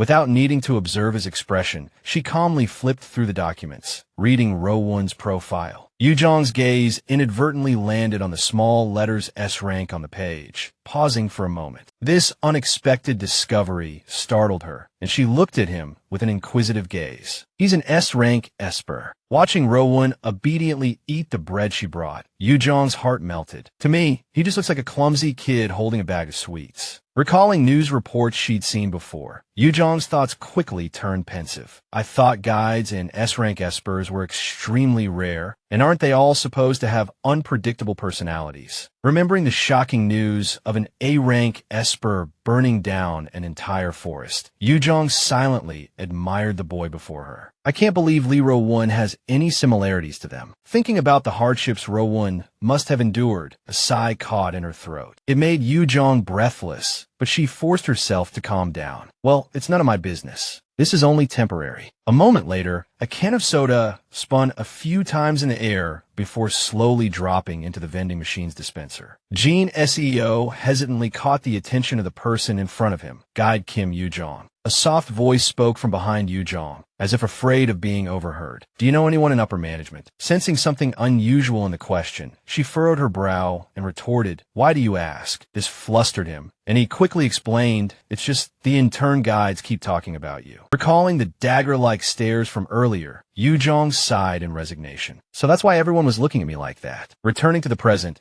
she suppressed her emotions and asked Jean SEO, "What are they saying?" Having started the conversation, he spilled everything. They're saying you're exempt from field training because you know a high-ranking esper, and that you're receiving individual instruction unlike the rest of us regular interns. She had vaguely guessed the reason, but hearing it directly still bothered Yu Jang. They must think I'm getting special treatment. Something like that. While she was flustered and unsure how to respond, Jean SEO spoke enthusiastically. "I believe you got this position because you're talented. I'm just telling you what everyone's saying." Seeing the boy's bright smile, Yu Jang offered a faint smile in return. "I wish I could tell him more, but I really can't reveal the details." However, fate seemed determined to keep her on edge, allowing Jean SEO to prolong the conversation. "I haven't chosen a guild yet," he said. "It's probably because you already have one, right?" Despite a surge of annoyance, Yu Jang politely replied, "No, I don't. I really haven't chosen a guild yet." This answer only further fueled his inquisitive nature. "So it's true that you're receiving private instruction from a high-ranking esper." Realizing that any softening in her stance would lead to endless pestering, she sternly reminded him, "As I said, I can't clearly explain the reason, so I suggest you ask the management directly." Her sharp gaze swept over everyone, her displeasure evident. "Instead of constantly bothering me like this." This didn't intimidate the huddle group. Instead, it sparked an unreasonable argument. Even if you're talented, in the end, you're just a C-rank guide. Tired and unwilling to argue further, Yu Jang simply frowned, waiting for it all to blow over. Thinking of the hardships she had to endure in her past life, she gave a self-deprecating laugh. "This level of pressure isn't even comparable to the setbacks I had to endure as Amelia." A while later, blue-white clouds drifted lazily across the high sky. Yu Jang, enjoying the cool breeze alongside Rowan, who was playing with a cat,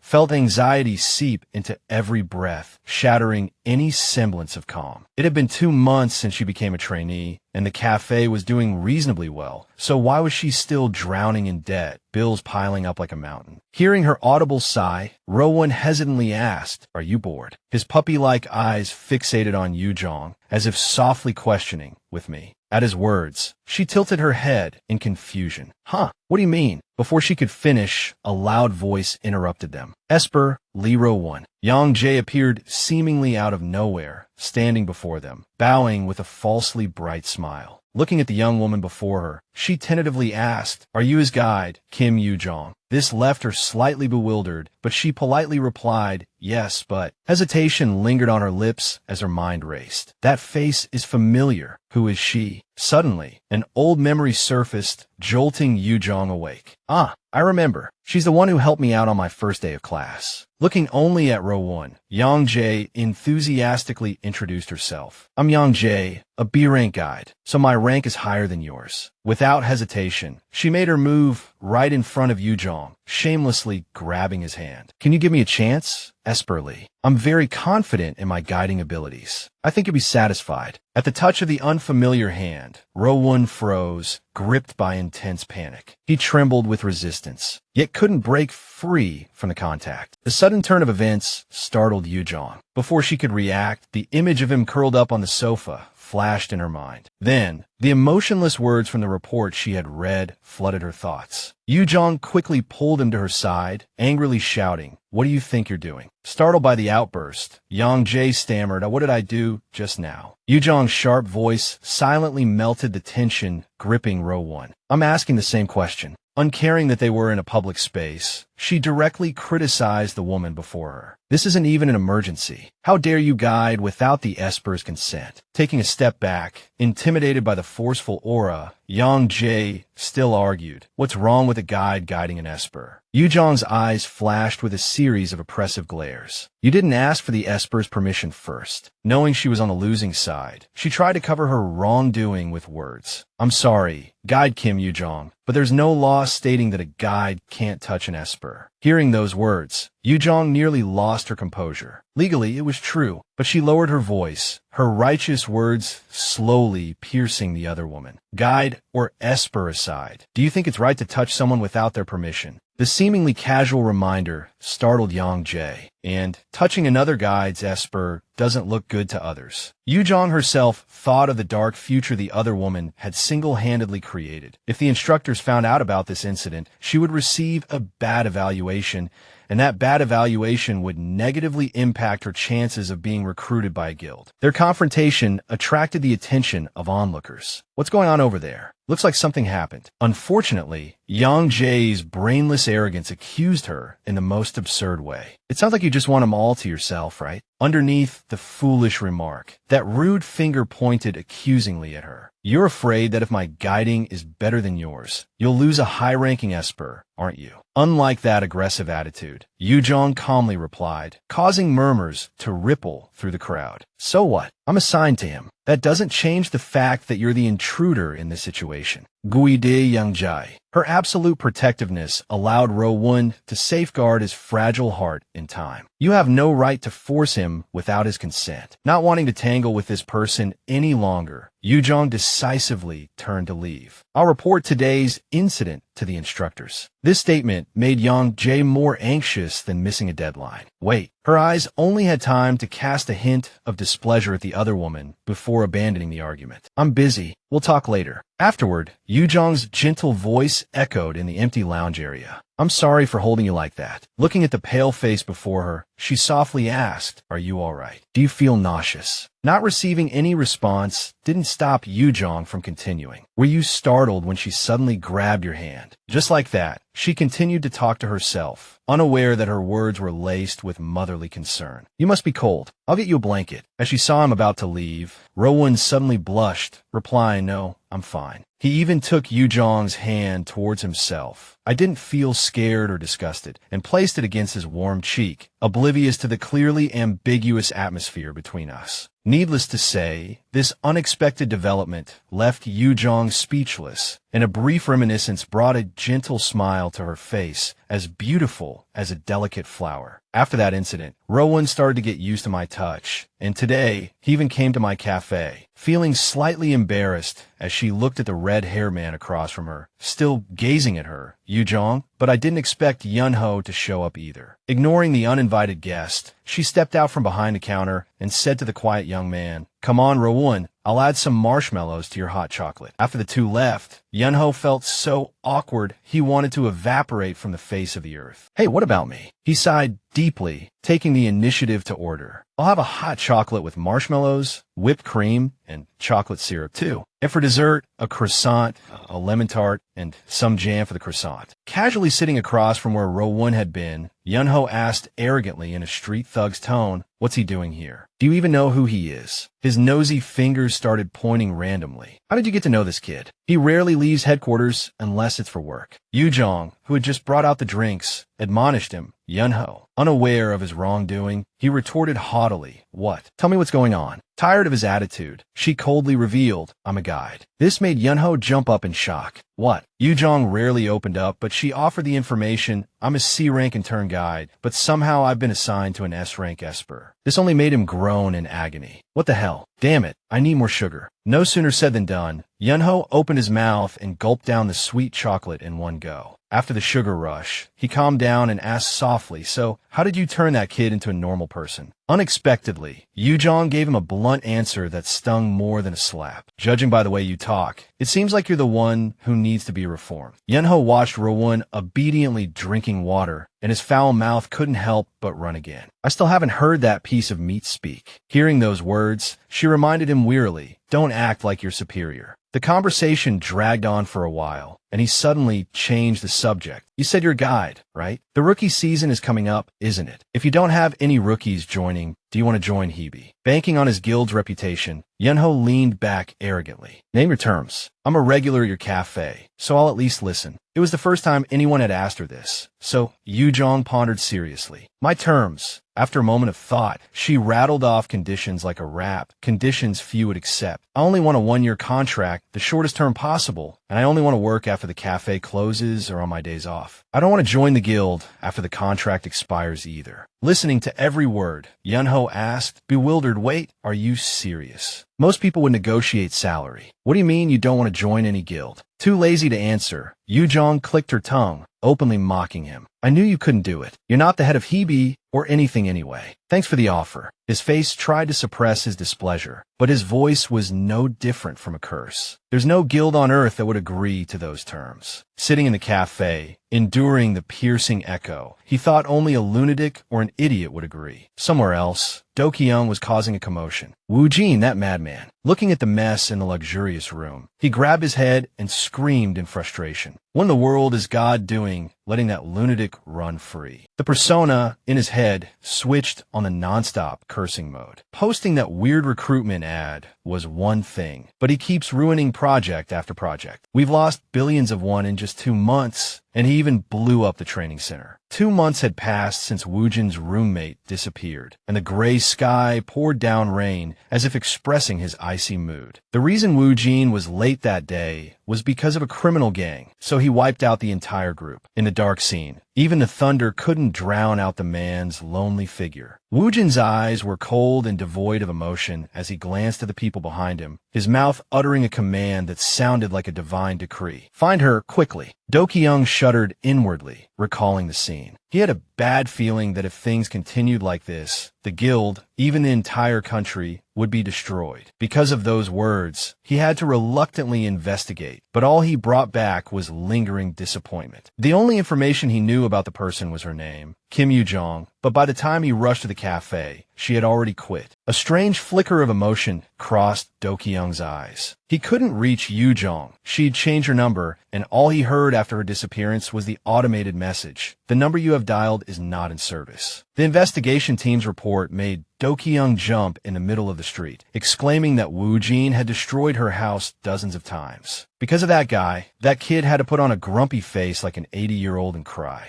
"I couldn't even issue a formal missing person report because he said he'd kill me if any information about her was leaked. Whatever, forget it." When Dokyung returned to report, Wujin muttered, "She's my guide," making him freeze. "You want a new guide?" Seeing that Dokyung hadn't understood, Wujin repeated slowly, radiating a murderous aura, "I said, the person I'm looking for is my guide." This overloaded Dokyung's brain, forcing him to ask hesitantly, "Your guide?" Occasionally subjected to such extreme shocks, Dokyung screamed without hesitation, "But you're Wujin, the worst unmatched. Are you saying you found a guide? Don't you hate guides the most?" The curse-like words echoed in his ears. "If that's the case, I must find her at all costs." This thought made Wujin suppress his anger and order, "Shut up. Now you understand why. Bring me the list of registered guides at the center." A while later, Dokyung wearily slammed a stack of investigation documents on the table. She awakened as an adult but didn't register. Damn it, I didn't expect her to be an illegal guide. Remembering those hate-filled eyes, he could only cry inwardly. What if she's involved in criminal activity? Mobilize the Espers, find a way to find her, and bring her here. After a long silence, a soft knock came from outside. Boss. The person brought a new stack of documents and placed them on Do-kyung's desk. The list of interns at the center is ready. Would you like to take a look? Too annoyed to even look, Do-kyung impatiently said, trying to alleviate his headache. No, we're not hiring interns. But the employee's next words, there's currently an intern who's an S-rank guide, piqued Do-kyung's curiosity sharply. S-rank. Even so, do we need to proactively approach them? After all, even if they join another guild, we can always poach them. The employee seemed to enjoy making his boss's heart race, so he only revealed the key point at the last moment. Yes, but her name is the same as the one you've been muttering in your sleep. What was it? Kim Yu Jang. Finally, a clue. Do-kyung slammed the table and ordered, call her over. This confused the employee, who asked, excuse me. With a look of horrified hope, Do-kyung shouted, startling the employees on the same floor. Call her over here now. In the office, whispers rippled through the air. Dean was working diligently, but the lively voices kept reaching her ears. We haven't had an S-rank guide in ages. Should we conduct a matching test next week? Yu Jang was speechless with shock when she heard the news. I'm an S-rank guide. After a moment of hesitation, she decided to ask about the things that had stirred up waves in her heart. Her worried gaze rested on the stranger observing the data in front of her, but she still asked, excuse me, how many S-rank guides are there currently? Rarely encountering such a situation, Dean and her other colleagues happily shared the information. In Korea, there's only one other person who's an S-rank guide. Her face glowed with excitement, as if she had found a treasure chest filled with gold. And that person is already 97 years old this year. Hearing these words, Yu Jang's throat became incredibly dry. So, unlike the cheerful mood of the others, her shoulders slumped under an invisible and indescribable burden. I'm practically the only S-rank guide in Korea. As she walked out of the testing center, Yu Jang was suddenly stopped by someone who was about to leave with an umbrella. Your guide Kim Yu Jang, right? Soo-jin said enthusiastically. We were in the same class before. Remember, I heard you're an S-rank guide. No wonder your guiding ability is so good. This left Yu Jang only able to softly reply, thank you. Even the sound of the rain couldn't drown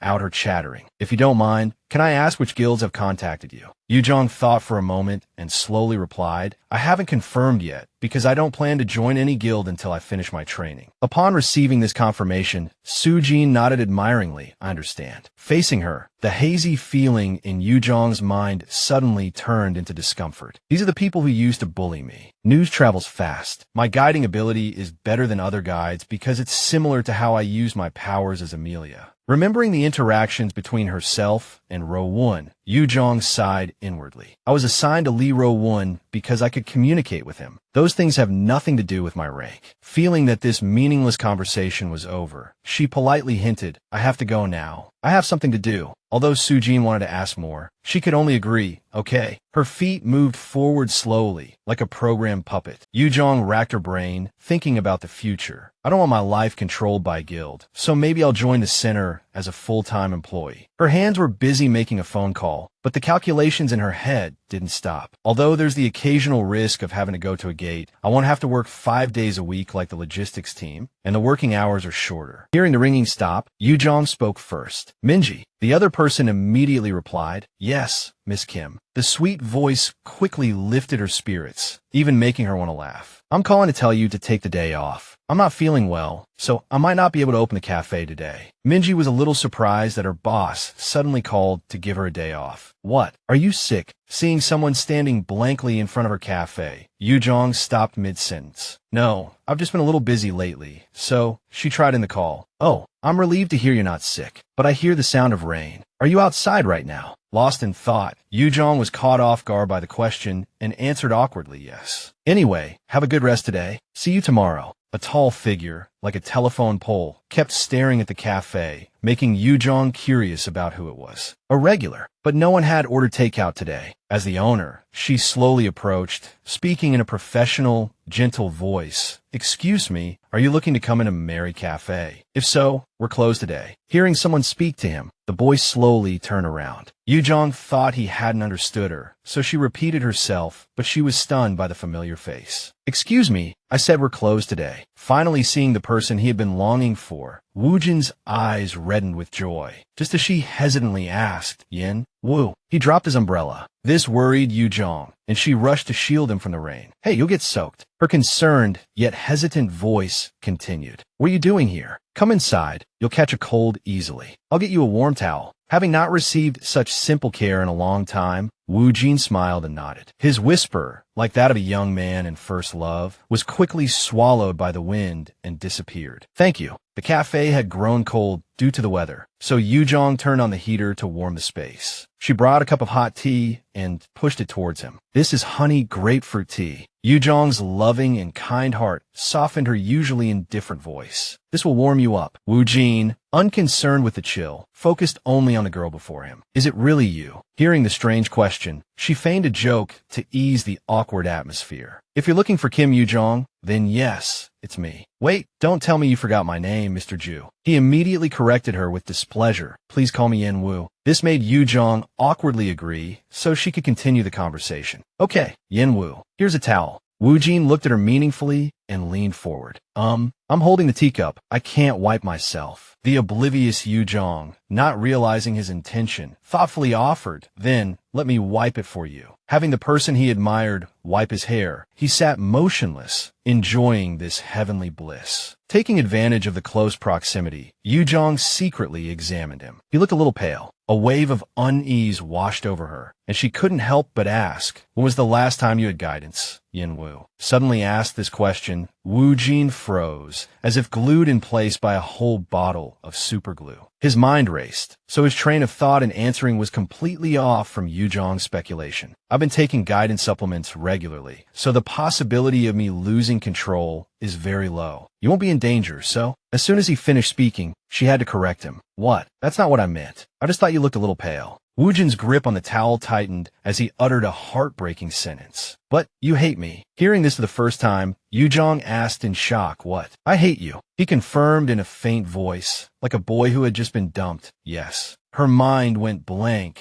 as if trying to react, but the system wouldn't allow it. Wait, why would he think that? Reading her expression, Wu Jin pouted and revealed the reason behind the thought that had been troubling him for so long. You left my apartment without saying goodbye. Recalling the memory before she left, Yu Jang asked in confusion, but I left a note. Didn't you see it? This immediately brought a look of surprise to Wu Jin's face. A note. Looking at the sad boy in front of her, she sighed inwardly. So he didn't see it. She seized the opportunity, wanting to confirm without hesitation. I don't hate Wu Jin at all, anyway. As if reminding herself, she repeated the thought in her head, I don't hate him. Suddenly remembering the unanswered question, Yu Jang had no choice but to ask again, so, when was the last time you received guidance? But the answer she received from Wu Jin was extremely awkward. I'm still taking guidance supplements regularly. Her gaze fell to the hot tea, her heart sinking unknowingly. This meant he hadn't received proper guidance in a while. Her mouth opened involuntarily. Do you mind if I touch you for a moment? Wu Jin, thinking he'd misheard, froze for a second, his reaction delayed. Then he automatically placed his cheek against the warm palm before him. He naturally closed his eyes, calmly accepting whatever Yu Jang wanted to do. The psychic energy flowing in the air was guided by her, swirling around Wu Jin. Yu Jang stared at him, sighing inwardly. Now that I know more about espers, I can see he's different from them. The rain outside was like an invisible wall, preventing anyone from witnessing this moment. All the espers I've met in training could complete their guidance smoothly in just a few minutes, but with him, I feel like there's no end to this guidance. Looking at the man who had fallen asleep from exhaustion at some point, Yu Jang suddenly asked herself, just how strong is Wu Jin's capacity for receiving guidance? Her heart quickly softened, and she rapidly empathized with him. A strong receptivity doesn't necessarily mean he's a high-ranking esper. Pure energy, accompanying Yu Jang's thoughts, continuously flowed into Wu Jin's body, but it's definitely not low-ranking either.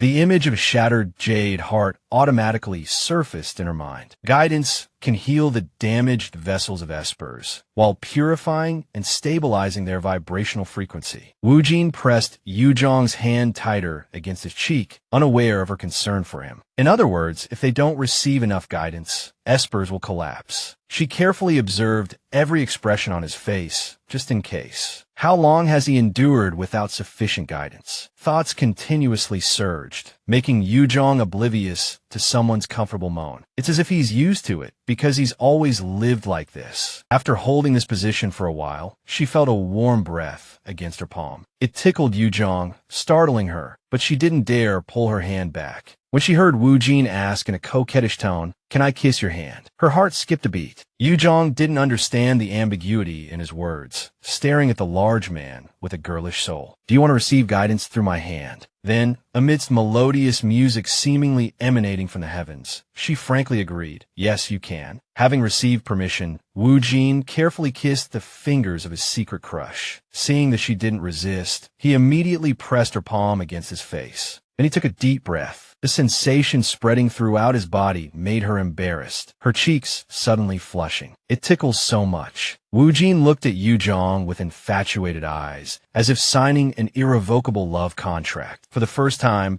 she quickly understood the intent in that gaze, causing Yu Jang to swiftly withdraw her hand and hide it behind her back. "Then, that should be enough, right?" He immediately pouted, his face full of grievance. Wanting to escape this ambiguous atmosphere, she quickly changed the subject. "By the way, was my guidance enough for you?" This question easily made his anxious heart feel light, as if soaring in the sky. "Of course it was enough. I'm always satisfied." Yu Jang clearly didn't believe him, but only dared to say in her heart, "Really?" The guidance definitely wasn't enough. Then she hesitantly explained, Suddenly, a thought flashed through her mind, making her words take a sharp turn. "Wu Jin, can you show me your center card?" Wu Jin wore a puzzled expression. "My center card." Afraid he'd misunderstand her intentions, Yu Jang quickly added, "I recently became an intern, so I wanted to see how yours is different from mine." Wu Jin understood her thoughts and obediently handed over the card. "Here you go." Holding it in her hand, she inadvertently voiced her thoughts. "This doesn't look like an intern's card." This made him ask, blankly, "Really?"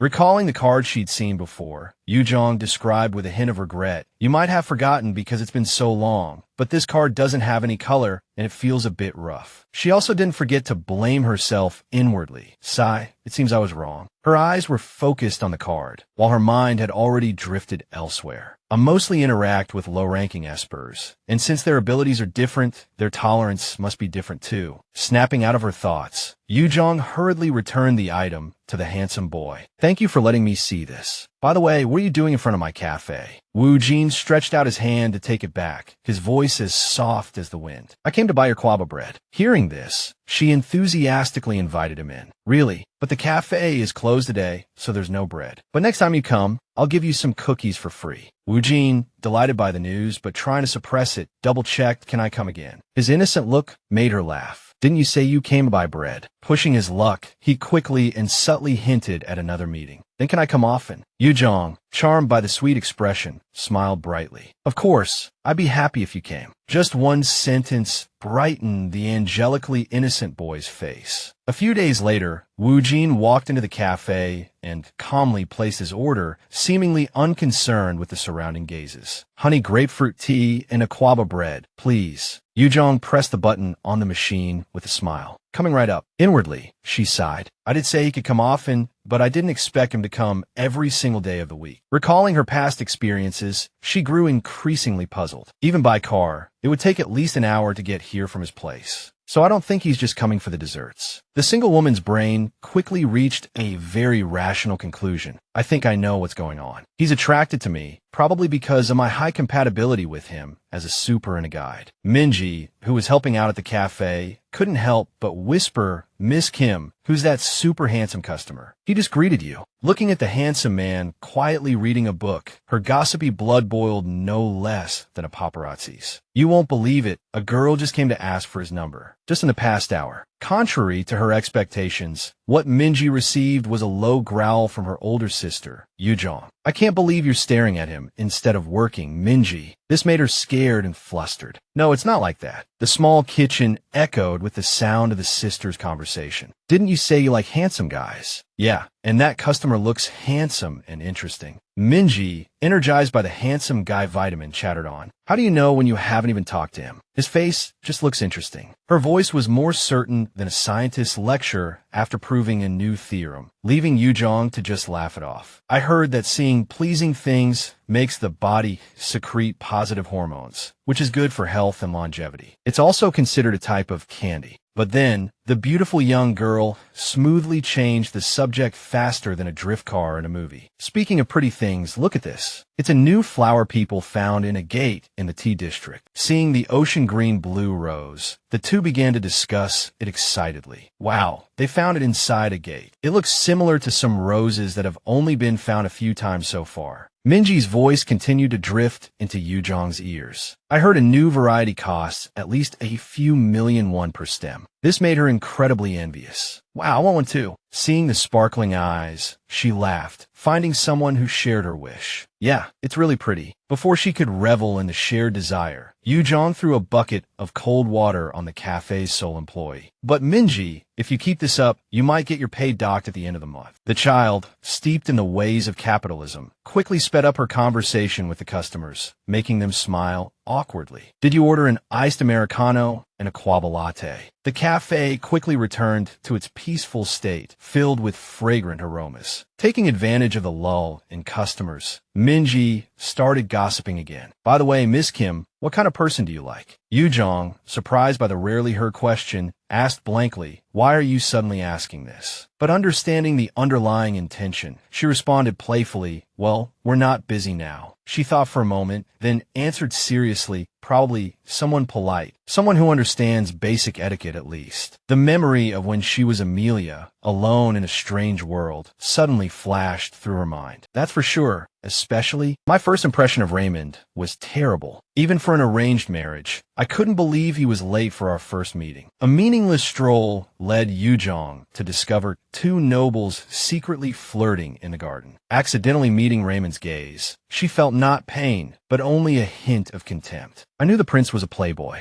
Yu Jang was speechless, not knowing what to say about this unfortunate fate, but she hadn't expected to witness him kissing another girl on the very first day. Minji's teasing voice easily pulled her back to reality. So you like people who respect you? Yu Jang nodded in agreement, helpfully offering more information. That's right, but not just towards me. I like people who are polite to everyone. Seeing this rational person suddenly in the mood to talk about love, Minji excitedly tried to dig up more. Anything else? What about looks? She left a casual remark as she turned to leave. I like bright people, like a certain someone. All right, back to work. Being cut off mid-sentence made her seem annoyed. What? That's not fair at all. A moment later, the window welcomed the bright morning sunlight. The light shone on a stack of documents lying quietly on the table, making the atmosphere under the beautiful weather feel somewhat heavy. Yu Jang let out a tired sigh as she sat reading the first page. Her eyes were glued to every word printed on the paper, her thoughts racing, her mind in turmoil. I knew a lot of guilds would contact me, but Messiah, the proposal was written clearly and concisely, causing both joy and suspicion to rise in Yu Jang's heart. They even offered a salary that would multiply based on years of experience. Why would they pay an intern this much? Her expressionless face slowly uttered a few words. Our S-rank guides, that's special. As soon as she finished speaking, a reply came from behind her. Yes, Rowan, who had come to stand beside her at some point, once again spoke words of affirmation, as if stamping a seal of approval. Yu Jang is special. Embarrassed and flustered, she hurriedly corrected every word for accuracy. No, I mean our S-rank guides, usually this special, rarely praised. Her face naturally flushed red. Yu Jang is an S-rank guide too, right? As if afraid she wouldn't hear him clearly, Rowan leaned closer, confirming solemnly, as if making an oath. Yu Jang is special. Feeling the sincerity, Yu Jang smiled happily. Thank you. Her mind began to recall the work interactions between her and Rowan. Recently, Rowan has started accepting my guidance. The young man silently shed tears, startling her. He slowly interlocked his fingers with Yu Jang's, opening his mouth to softly say, "It doesn't hurt." Despite his face being flushed from tears, Rowan still managed to say, "It doesn't hurt at all. It's comfortable." She also carefully read the feedback documentation. We did a compatibility test, and the result was 82%. Watching him happily playing with a stray kitten outside the work area, Yu Jang let out a satisfied, silent sigh. Usually, the average compatibility rate between guides and espers is 50%, but this rate reached 80%, so it was indeed a very high result. She looked at him with affection in her eyes. I guess this is still just good luck. A negative thought flashed through her mind, sinking Yu Jang's joy. Right now, I'm the only guide who can connect with him, so if the compatibility is too low, I won't be able to guide him in an emergency. Her steady breathing suddenly became somewhat erratic. But that wasn't the only surprise. The recent test results projected in her mind made Yu Jang double over. During the intern recruitment period,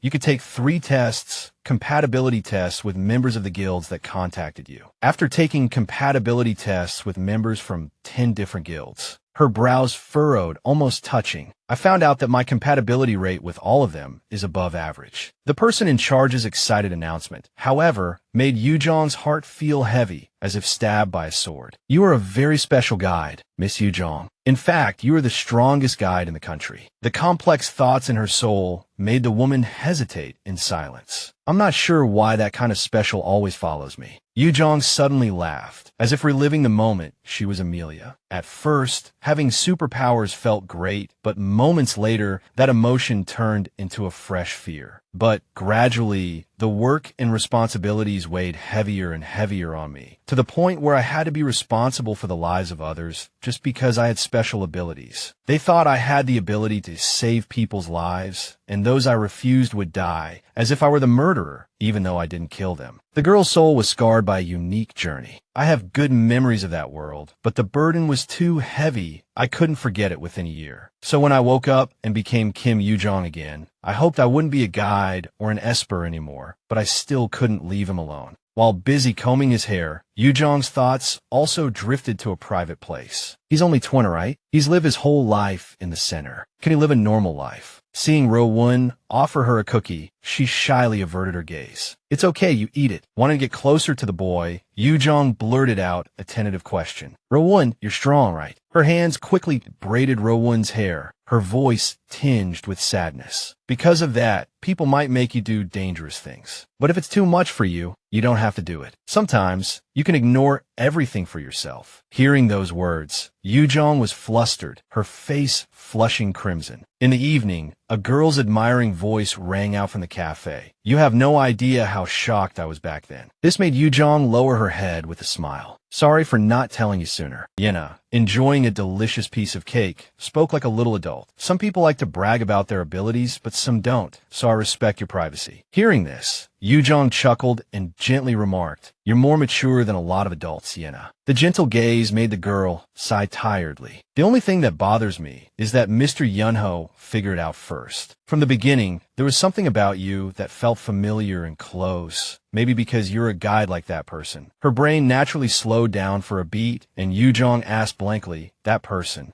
Waiting for her to finish, Yanho quickly explained, It's a girl I knew when I was little. You remind me of her. Yu Jang's gaze drifted to the half-eaten cake in the distance. Do I resemble her? The girl immediately answered, as if she had already considered this question. No, your personalities and appearances are completely different. You're like a cat, and she was like a puppy. Speechless at the description, Yu Jang decisively ignored it and continued to ask, Are you still close now? Yanho's face suddenly fell. No, she's been gone for a long time. The atmosphere suddenly turned heavy, and Yu Jang, feeling guilty, hurriedly stood up. I'll get you some cookies. Wait a moment. Watching the hurrying figure, Yanho suddenly remembered something to ask. I almost forgot. Our guild leader said to ask if you'd be willing to join the guild. Glad for a new topic, Yu Jang smoothly asked, You're a member of the Ian Guild, right? Who's the guild leader? Assuming Yu Jang was interested in her superior, the girl took on the role of MC, enthusiastically explaining. The superhuman Kwon Se-hyun, she's an S-rank superhuman. Funnily enough, she's dating her exclusive guide, the one she can't live without. Aside from those slightly awkward moments, she's a great person, and she said she'll do everything she can to recruit a current S-rank guide like you. Do you have any requests or conditions? Yena's eyes sparkled again, round like a puppy's. I'll treat you well, so please work with me. But before she could hear any reply, she was brought down from her heightened emotions by a voice from outside. Hey, Squirt, a newbie like you can't satisfy what she wants. Yanho, arms crossed, spoke as if joking, her conditions are weird. Unfortunately, that grand entrance was completely incinerated by Yena's dagger-like sentence. What are you talking about? You're the weird one, Mr. Yanho. Seeing the two bicker incessantly, Yu Jang stepped in, stopping them by changing the subject. Speaking of which, you two must be busy lately. I haven't seen you in a while. Sighing, his energy seemingly affected, he dejectedly replied, we're practically dying from work. More and more gates are opening, and people keep disappearing. You've seen on the news, too. Smelling the sweet scent in the shop, Yanho looked delighted. Anyway, do you still have that jam? Give me all of it. Yena didn't stay silent either, adding her own order. And croissants? Give me some too. Confirming the order, Yu Jang turned to fetch the items. Okay, have a seat. I'll be right back. Sitting down, Yena began excitedly discussing with Yanho. Did you see the blue roses found in the tea district gate? They're being auctioned off, and they look so beautiful. The new topic easily pulled the two into a conversation that seemed to have no end. I don't get why those useless flowers are so popular. Just because they're pretty. But you don't appreciate beauty, so you probably wouldn't understand. As soon as Yu Jang's figure appeared, the girl pulled her into the conversation. Let me make one for you. I can't give it to you right away, but I can practice and make one for you later. Despite being constantly busy with work, her quick thinking helped Yu Jang immediately reply, make one. Right, you said you can control plants, didn't you? Remembering those strangely beautiful flowers, her pale face suddenly became surprisingly bright. Those flowers are really pretty. Still, having money is better than inedible flowers. A while later, while she was working, a bouquet of deep blue flowers suddenly appeared in front of Yu Jang. Confused by the gift, she hesitantly asked Yanho about it. His focused gaze made Yanho shyly withdraw his hand. I heard you like these flowers. Not seeing the joy he expected from his crush, he tilted his head in confusion. You don't like them. The young man's saddened face naturally caused a pang of guilt in Yu Jang's heart. No, that's not it. A wry smile flashed across her face as Yu Jang's brain caught up. They're very beautiful. I like them a lot. At that praise, Yanho's expression immediately changed. I heard you like blue roses, so... Before he could finish, she interrupted. I understand. Her nostrils were assaulted by pollen, causing Yu Jang to pause in thought. These roses smell lovely. Is this their scent? Looking closely at the bouquet in her hands, she began to falter. Wait, these flowers couldn't be. As if trying to answer her own inner question, Yu Jang whispered in Wu Jin's ear, Yinwu, I just want to make sure you didn't buy these flowers from the gate, right? Feeling the warmth near his ear, he blushed and obediently replied, No, I just happened to see them. Nothing special.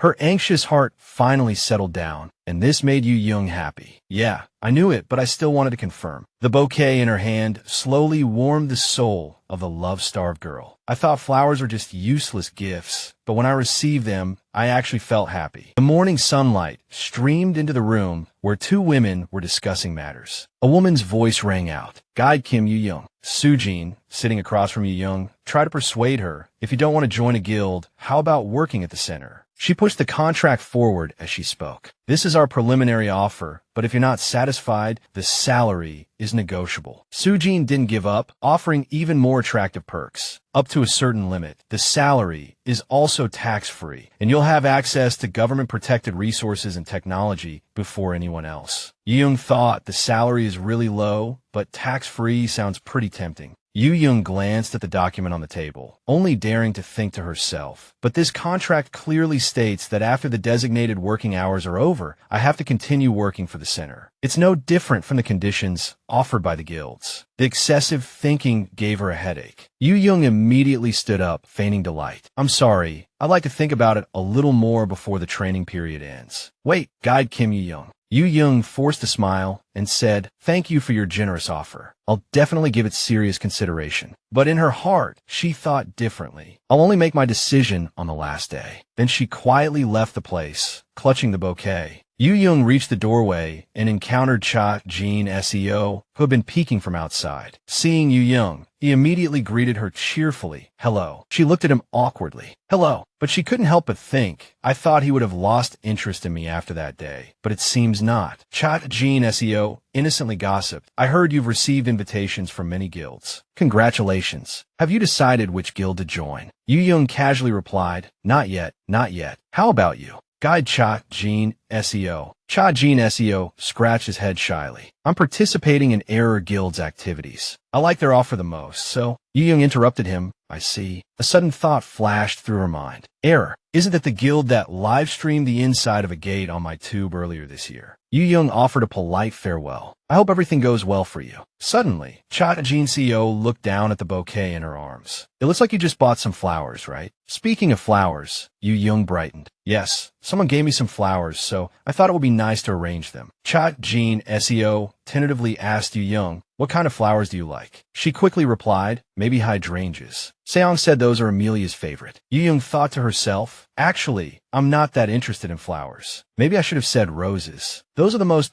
beautiful flowers I've ever seen. Just as Yu Jang was happily thinking, Cha Jin SEO froze. She waved her hand in front of him, calling out, Cha Jin SEO. Cha Jin seemed flustered, but gradually regained his composure, explaining cheerfully, the flowers you're holding are Lysianthus. They usually bloom in summer, but recently, because the gates have changed the climate in some areas, they're blooming earlier. Yu Jang replied curtly, is that so? But her mind was filled with curiosity. I really can't figure this guy out. It would be easier if he showed obvious hostility, but that's not the case. Inside the cafe, soft music played gently. A table laden with steak and pasta followed, full of love and flavor. On the table, Yu Jang's phone vibrated with a message. Are you okay, Yu Jang? She looked curiously at the unfamiliar number on her phone. What's this? Seong asked curiously, who is it? Yu Jang was starting to get a little impatient. Another message followed close behind. It was a barrage of messages that hit like a storm. It's me, Se-hyuk. I've been doing a lot of thinking, and I'm really sorry if I hurt you. I know I promised not to betray you, but what you saw was a misunderstanding. I'm sorry I made you cry, but please believe me, I can explain everything. I'm telling the truth. Can we get back together? I'll treat you better this time. Yu Jang's expression turned to anger. Who is this Se-hyuk? Seong, sitting opposite her, jumped up like a spring. What? That jerk. Him. Se-hyuk. Only now did she search her memory for a vague impression of Se-hyuk. That's right. He's the bad ex-boyfriend who stole all my money and ran off. Seong glared at Yu Jang. Don't tell me you're thinking of getting back together with that guy. Yu Jang didn't answer, just stared at her phone. No, I don't even know what that guy looks like anymore. Not getting a satisfactory answer, Seong stood up again, agitated. He cheated on you 5 times and exploited your weaknesses for profit. How can you even consider getting back together with someone like that? Seong's voice boomed, as if she were giving a speech in a grand hall. I bet he's texting you because he heard the rumors about you being an S-rank guide. He lives like an ordinary person because of his low rank, but he's still a superhuman. Finally, Yu Jang spoke coldly. Is he the one who borrowed 5 million won from me and hasn't paid it back yet? She held up her phone and looked at it. I think I can sue him for unpaid debt and settle this mess. She continued, if the loaned amount isn't large and he hasn't paid me back in a long time, I can file a lawsuit. What kind of money did I lend him? It wasn't cash, was it? Seong agreed. I think you actually gave him cash. Yu Jang said doubtfully. What did he promise to pay me back? Seong sounded exasperated. I'm not sure. You said you trusted him and didn't even write an IOU. Yu Jang clenched her phone, berating herself. This is so bad. How could I have been so stupid back then? She slammed her phone down on the table in frustration. I did a quick search to see if I could sue him for fraud, but I need evidence. And the phone with the text message evidence broke, so I threw it away. Seong looked as if she'd been struck by lightning. Sue him. You're going to sue Se-hyuk. Yu Jang, what's wrong with you? Yu Jang rested her chin in her hand, thinking, well, since he contacted me first, I thought getting the money back would be easy, but it doesn't seem that simple now. Their meeting ended there. Yu Jang returned to work, one hand busily moving. As she brewed coffee, she thought, how did that say, Hyuk guy, get my new number? If he dares to show his face, I'm going to punch him, stealing my 5 million won. Suddenly, the cafe's doorbell chimed, and a customer wearing elegant leather shoes walked in. She called out to another waiting customer, your iced Americano is ready. Wu Jin approached the counter where Yu Jang was standing, smiling brightly, holding a basket filled with colorful medicine bottles. She recognized him with surprise. Wu Jin shyly placed the basket on the counter. I thought you might like these too. Yu Jang looked at him coldly. Please take them back. Her expression confused Wu Jin. What? But these are just some drinks. Yu Jang was irritated. I shouldn't have accepted those blue roses in the first place. I only guided Yanho occasionally because I considered him a good friend, but he kept bringing rare fruits and expensive ingredients to thank me. She also understood that it was difficult for him to find a guide due to his low rank, but this had to stop. She pushed the basket back towards him in refusal. These aren't ordinary drinks. They're elixirs. I know these are the most expensive medicines on the market. But Wu Jin didn't want to take them back and tried to persuade Yu Jang. No, they're not that expensive. They're just basic medicines. You don't have to feel burdened when accepting them. I promise. These words swayed Yu Jang. She glanced at the medicines. If they're just basic medicines, they shouldn't be that expensive. Their effects are probably only comparable to my desserts. She resignedly took the basket. Fine, I'll accept them. Cheer up. You can still have your honey grapefruit tea today on the house. Please have a seat. Wu Jin, having achieved his goal, looked as happy as a puppy. Then, clasping his hands together nervously, he said, before that, I have a question. Wu Jin's face started to turn red as he shyly asked, what's your favorite food? Yu Jang held the basket, looking at him warily. I have a feeling that if I answer this, he'll bring me food. She remembered the moment she received the food he made. Just thinking about it gave her goosebumps. His cooking was truly terrible. Then, Yu Jang's expression changed. This way, you won't bring me any other gifts. Glancing at her favorite blue roses, she answered cheerfully, I like homemade desserts. Sweets always put me in a good mood. Her face became radiant. So I love him. Wu Jin, facing her, smiled, his heart skipping a beat, his face turning even redder. Seeing the situation going south, Yu Jang exclaimed, I said desserts, you know. It seemed her voice had no effect at all, as Wu Jin's ears also began to turn red. Okay, desserts. His gaze deepened, as if he were calculating something in his mind. After their conversation, Wu Jin immediately hurried back, flinging open his office door. He announced to Du Kai Yang and Jae Yang, I want to learn how to bake. Jae Yang's eyes and stiff smile clearly expressed his surprise. What? Du Kyung wasn't much different, hesitantly asking, say that again. Am I dreaming? Jae pinched Du Kyung's cheek. Probably not. Suddenly, Jae changed the subject. By the way, guild leader, got any jobs dealing with personal grudges or something? The last one I took paid really well.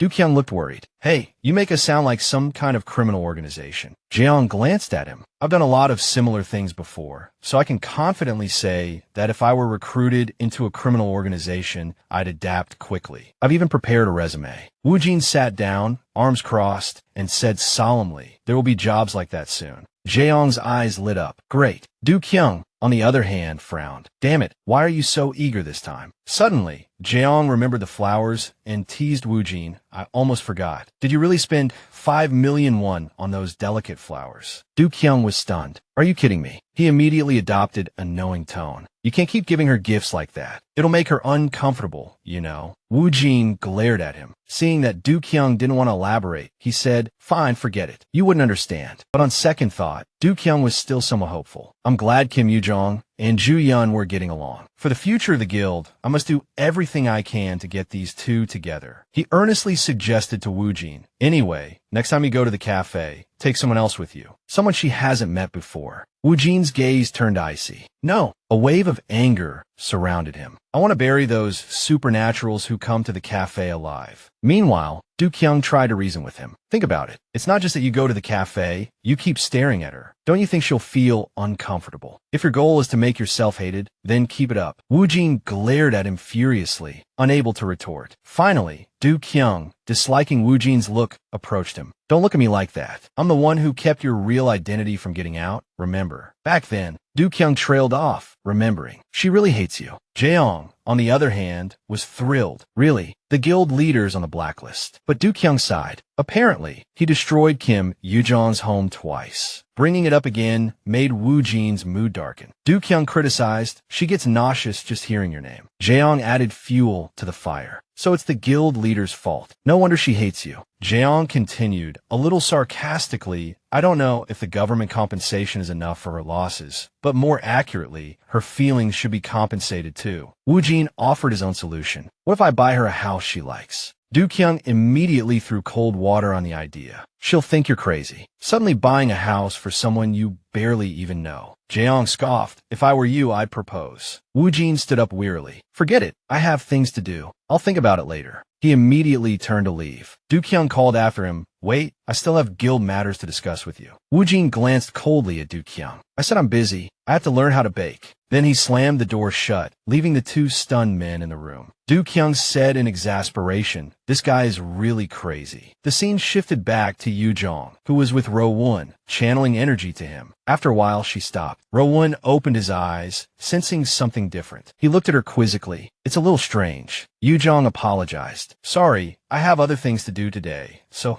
I wanted to channel more to you at once. She asked with a hint of guilt, are you uncomfortable? If so, I won't do it again next time. He assured her he was fine. No, I'm good. But in his heart, there were unspoken words he wanted to say to her. In the end, Rowan couldn't bring himself to say them. He looked away, hiding his embarrassment. Yu Jang, seemingly oblivious, said innocently, maybe it's because the training is almost over. I'm a little worried. I'm sorry. Rowan clenched his hands, his expression troubled. After the training is over, will I never see you again? She patted his head reassuringly, like soothing a child. I'll be participating in the center support group, so we should still have opportunities to meet. And if you don't mind, you can come find me anytime. Yu Jang comforted Rowan. You know where I work, and even my phone number. He nodded eagerly. She smiled at him. Rowan was an S-rank supernatural. Then she thought, ever since he started accepting contact, I've been guiding him, but I've only given him one-way guidance. It's impossible to fully satisfy his guide needs in every aspect. Yu Jang fell into deep thought. Thanks to that, I was able to give him half today. I was thinking, but then Wu Jin's image suddenly flashed in her mind. Why is that person different? And so, the long day came to an end. As evening approached, the sky grew tranquil. The lights in the cafe were on, illuminating a corner of the street. The cafe was closed, a closed sign hanging on the door. At the cafe, Yu Jang politely offered Yanho a glass of water, curious about how a supernatural being hides their rank. He took a sip, asking curiously, hide what rank? Suddenly, Yanho's eyes lit up as if he discovered gold. What is this? It's delicious. Seeing his expression, she felt a little pleased. It's a chocolate cream latte. It has coffee in it. It's a new item I'm trying out. Do you like it? He exclaimed, it's really good. You have to sell this. Thoughts raced through her mind, but I was planning to sprinkle the leftover cookie crumbs on top, so each drink would be a little different. Suddenly remembering their previous conversation, she added, more importantly, answer my question. Yanho brushed it off, saying, what's more important to a cafe owner than adding a new item to the menu? He popped a piece of cake into his mouth, judging its flavor. Maybe that supernatural being didn't want to tell you their rank. You don't like telling people you're a guide or revealing your rank either, right? She agreed, finding his logic sound. But a flicker of doubt arose in Yunho's mind. Even so, it's strange. Usually, supernaturals lie and say their rank is higher than it actually is. But not like that. He analyzed, I know a few supernaturals like that, though. A handful of supernaturals and guides who work for the government hide their ranks due to the nature of their work, though most of them are like hounds trying to get their master's attention. Following this line of thought, Yu Jang pondered, then maybe that person works for the National Intelligence Service. Hearing this, Yanho's hands clenched with a cracking sound, his face turning fierce. What? Is some crazy person threatening you? Wanting to beat them up for you? She tried to stop him, exasperated. No, he's a good person, gentle and kind. I just have a feeling his rank is much higher than he says. He asked curiously, but how do you know? That guy wouldn't tell you. Yu Jang explained, I can kind of guess when I'm guiding him. He was surprised. Really? Guides can sense that kind of thing? I had no idea. Even so, a lingering question remained in her mind. Also, is it possible for a B-rank supernatural to have thicker veins than an A-rank? Yanho answered without hesitation. Dangerous supernaturals usually have stronger veins for defense and to support other supernaturals, since they often need to use more power. Recalling his own pain, Yanho explained, for example, my veins are about as thick as an S-rank supernatural's, but it's not entirely a good thing because the consequence is that I suffer more side effects, and when my veins are damaged, it hurts like hell. He started to probe her with a teasing smile. But what's that person's name? You don't usually remember the names of people you meet, or you close friends. Yu Jang didn't hide anything, telling Yanho honestly, his name is Junwoo. He's a regular at the cafe. I don't know what his ability is, but I think he's a dangerous supernatural. Alarm bells went off in Yunho's head, and he immediately understood something. She was taken aback. What? Do you know him? His face hardened, his eyes turning cold. No, but for some reason, I don't like his name. Another morning dawned at the cafe. Many customers came to enjoy breakfast, accompanied by soft music, as if to start a vibrant new day. But there was a small problem at the cafe. All the cakes, which were served as part of the meal, were sold out today. Standing at the counter with Yu Jang, Minji stealthily glanced at their big customer. Did you see what just happened? She whispered gossipingly. That customer ordered everything on the menu. But instead, Minji's gaze was fixed on Inyong, her affection for him evident. His friend is cute too. Yu Jang, on the other hand, felt a pang of guilt. I thought he wouldn't bring gifts anymore after I said I like handmade cakes. But he started ordering more drinks and bought every dessert on the menu. Watching the two of them, she wondered how he was going to eat everything. Then she saw Wu Jin's friend eating heartily and realized, so he has a friend to help him. Wu Jin, sensitive to her gaze, turned his head and looked at her intently, then smiled, a smile sweeter than any cake in the world. His lips parted slightly, enough to make anyone envious. Not just anyone. Yu Jang immediately recalled the scene of their lips touching that day. She frowned, lost in her imagination. Yu Jang promptly banged her head on the computer screen, feeling both embarrassed and exasperated with herself. Why would I suddenly think of that? That was just a third-level channeling through the mouth. Then, Yu Jang lifted her head, her face as red as a tomato, the heat making her feel like steam was about to rise from her head. She thought to herself, rather self-absorbed, Wu Jin must like me. Her hands nervously gripped the screen. It's not like I haven't thought about it. Yu Jang had also imagined scenarios of them becoming a couple. After all, supernaturals need guiding, and a relationship between a supernatural and a guide often develops into a romantic one. She thought, but what if I'm overthinking it? What if he's only nice to me because of our high compatibility rate? Or am I the only one worried about this? Then, Yu Jang suddenly paused for a few seconds. Wait, am I too? She recalled how she felt when facing Wu Jin. Do I have feelings for him? Wu Jin's blurry face appeared in Yu Jang's imagination, flawlessly perfect. She complimented him in her thoughts. His voice is nice, and his face is handsome. I like his kindness, but I'm not sure if I like him as a friend or if I have feelings for him. I've never dated anyone before. How would I know? Ending that train of hazy thoughts, she returned to her routine work. Wiping the dishes, Yu Jang asked Minji, can I ask you something? She readily replied, sure. Yu Jang pretended to pose a hypothetical question. Let's say there's someone who likes you, and you like that person too, but you're not sure if you like him as a friend or more than a friend. Looking up at Minji, she tentatively asked, in that situation, what would you do? Would you date that person? Minji playfully glanced at Yu Jang. What? Does someone like you? Miss Kim, Yu Jang hesitantly denied, no. But her face darkened slightly as she flustered. I just realized he hasn't dated or done anything. I'm just guessing his feelings. Maybe I don't need to worry about this. Then she brushed it off. It's nothing, forget I said. But Minji interrupted her. Wait, did someone confess to you? She was as excited as if she had won the lottery. Oh my God, congratulations. Introduce that person to me someday, and don't forget to invite me to the wedding. No, it's not like that. Conversely, on the other side of the tables, when Wu Jin heard the whole story, veins popped out on his hands as he slammed the table hard. Wu Jin abruptly stood up without a word, the atmosphere around him sinking with his mood. His gaze shifted coldly towards Yu Jang, and whispers broke out around them. What's wrong? Jeong didn't care, still preoccupied with the delicious-looking desserts on the table. The gossiping still didn't stop. Are those two fighting? Wu Jin strode towards the counter where Yu Jang was standing. He leaned on the table with his hands and looked at her, demanding, are you getting married? Faced with this unexpected question, Yu Jang could only stammer, speechless. Wu Jin looked remorseful. Do you love that person? Yu Jang stared at him like a dazed deer. What is he talking about? Then, as if she understood the issue, she awkwardly waved her hands and laughed, explaining, no, I'm not getting married. I haven't even dated anyone. Wu Jin seemed to breathe a sigh of relief. Really? On this side, Jeong meticulously listened while sweeping the desserts off the table. Yu Jang affirmed, really? I don't know if you could hear me from your table over there. Covering her mouth, she politely told Wu Jin, anyway, Wu Jin, can you keep your voice down? Everyone is looking. Heeding her words, his voice softened like a child's. Okay, you're not getting married, right? Yu Jang firmly confirmed, no.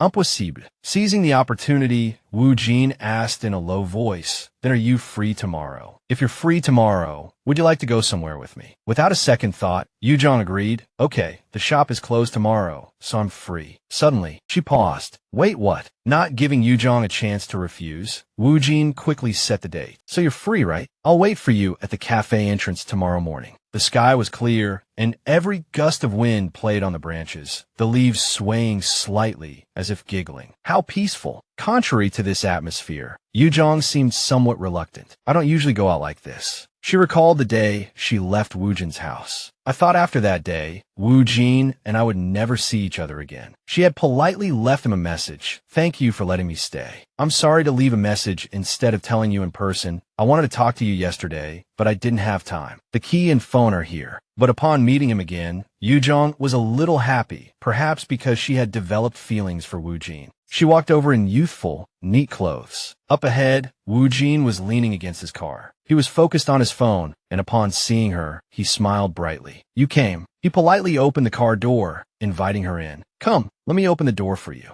Yu Jang politely said, thank you, but the car made her a little suspicious. The car is different from last time. Yu Jang quickly got in the car and automatically fastened her seatbelt. Inside the car, Wu Jin's gaze didn't leave her. He blurted out, you look beautiful today. Realizing he had said a bit too much, he quickly covered it up. I mean, you always look beautiful, but I especially wanted to tell you that today. Yu Jang smiled awkwardly. Thank you. To break the awkward atmosphere, she changed the subject. Come to think of it, we haven't decided where to go yet. Wu Jin confidently replied, I have a place in mind. He also firmly asserted, you'll like it, I promise. The wheels slowly turned, carrying the two away. After only a while, they neared their meeting place. Yu Jang looked a little hesitant, gazing into the distance. Does he think I'll like it? They stopped in front of a similarly luxurious antique shop. Wu Jin was excited. We're here. She was a little surprised. We're here. Yu Jang looked up at the grand building with a hint of curiosity. Is this the place he said I'd like? Wu Jin, close to her shoulder, murmured, let's go in. She snapped back to attention and agreed happily, though still puzzled about where they were. The shop was filled with antiques, such as an old lamp and even a framed painting of a woman from the past. In another corner, a cabinet, though old, remained clean and sturdy. The shopkeeper, Jun Hyuk, appeared, holding a special box, his face full of confidence. These spheres are smoke bombs. Their explosions are very stable, they won't fail, and they're quite popular with customers. Yu Jang looked dubious. Smoke bombs, he continued, and this sword is coated with a paralytic agent. If you slash your opponent with it, you can buy yourself more time. She seemed intrigued. That's great. Wu Jin, like a CEO shopping with his doting wife, stood with his arms crossed and quickly closed the deal. We'll take both. As if he'd encountered a major client, Jun Hyuk said respectfully, I'll get you new ones from the warehouse. Please wait a moment. She turned to call Wu Jin. Wu Jin, he replied innocently.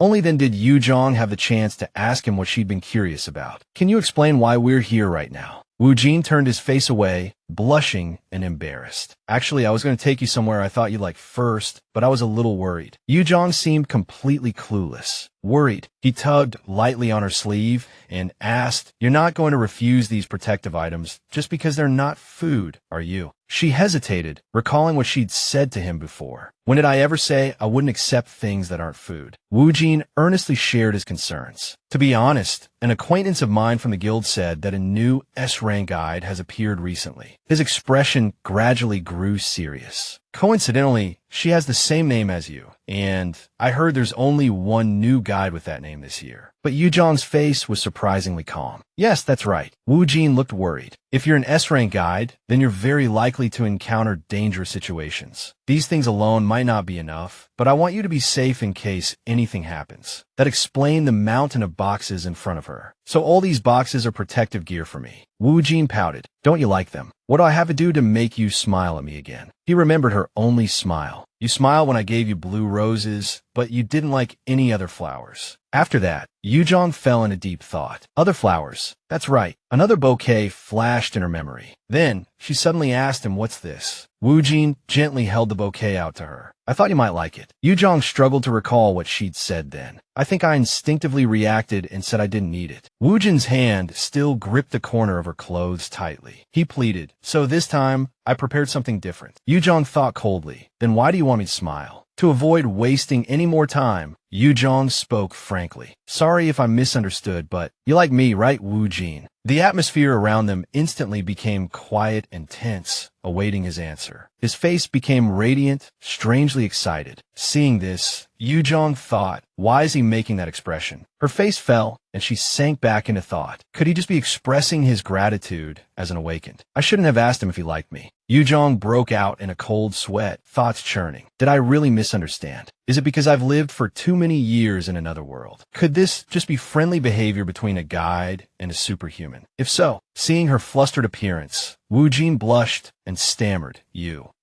A bad feeling washed over her, and she quickly covered his mouth, interrupting him. It's okay, I misspoke. What I really meant to say was, Yu Jang changed the subject faster than flipping a page. Are you really a C-rank superhuman? She covered his mouth so tightly that he could only make muffled sounds. C-rank. Superhuman. Yu Jang released her hand, giving Wu Jin space to breathe. That's right. When I guided you, it didn't feel like that. It felt a little off. Oblivious to the gloomy atmosphere now surrounding Wu Jin, she continued to question him. Did you feel tired or exhausted after I guided you? Did you have any headaches, insomnia, or heartburn afterward? He answered absent-mindedly, what? No, not at all. By now, his hands were clenched into tight fists, as if suppressing his emotions, while she rambled on. I'm sorry, I wasn't considered enough. I thought you were fine because I only guided you at a low level and haven't provided you with sufficient guidance yet. Only then does she finally take notice of Wu Jin's face. Wait. Yu Jang looked up with a frown, reached out, and touched his cheek. Wu Jin, she called out. He snapped out of it, his hand trembling as he reached out and gently touched hers. Can I hold your hand like this? She maintained her posture to comfort him. Yes, of course. With that, the two got into the car and left the shop, continuing their journey. The backseat was piled high with gifts for Yu Jang. The silence in the car was suffocating. Yu Jang turned to Wu Jin and asked, you keep asking me about holding hands. Is that a habit of yours, Wu Jin? He replied, no. Wu Jin lowered his head, his voice laced with worry. I just didn't want to startle you. Yu Jang asked, then why do you always let go after holding my hand? He softly explained, because I don't want to make a mistake and hurt you. What if I break your hand? She couldn't help but exclaim in surprise, what? How could just holding hands break my hand? Yu Jang speculated, are you a physical enhancement superhuman? He shook his head in denial. She looked at him, lost in thought. I heard some superhumans see guides as if they were made of glass. Is he that kind of superhuman?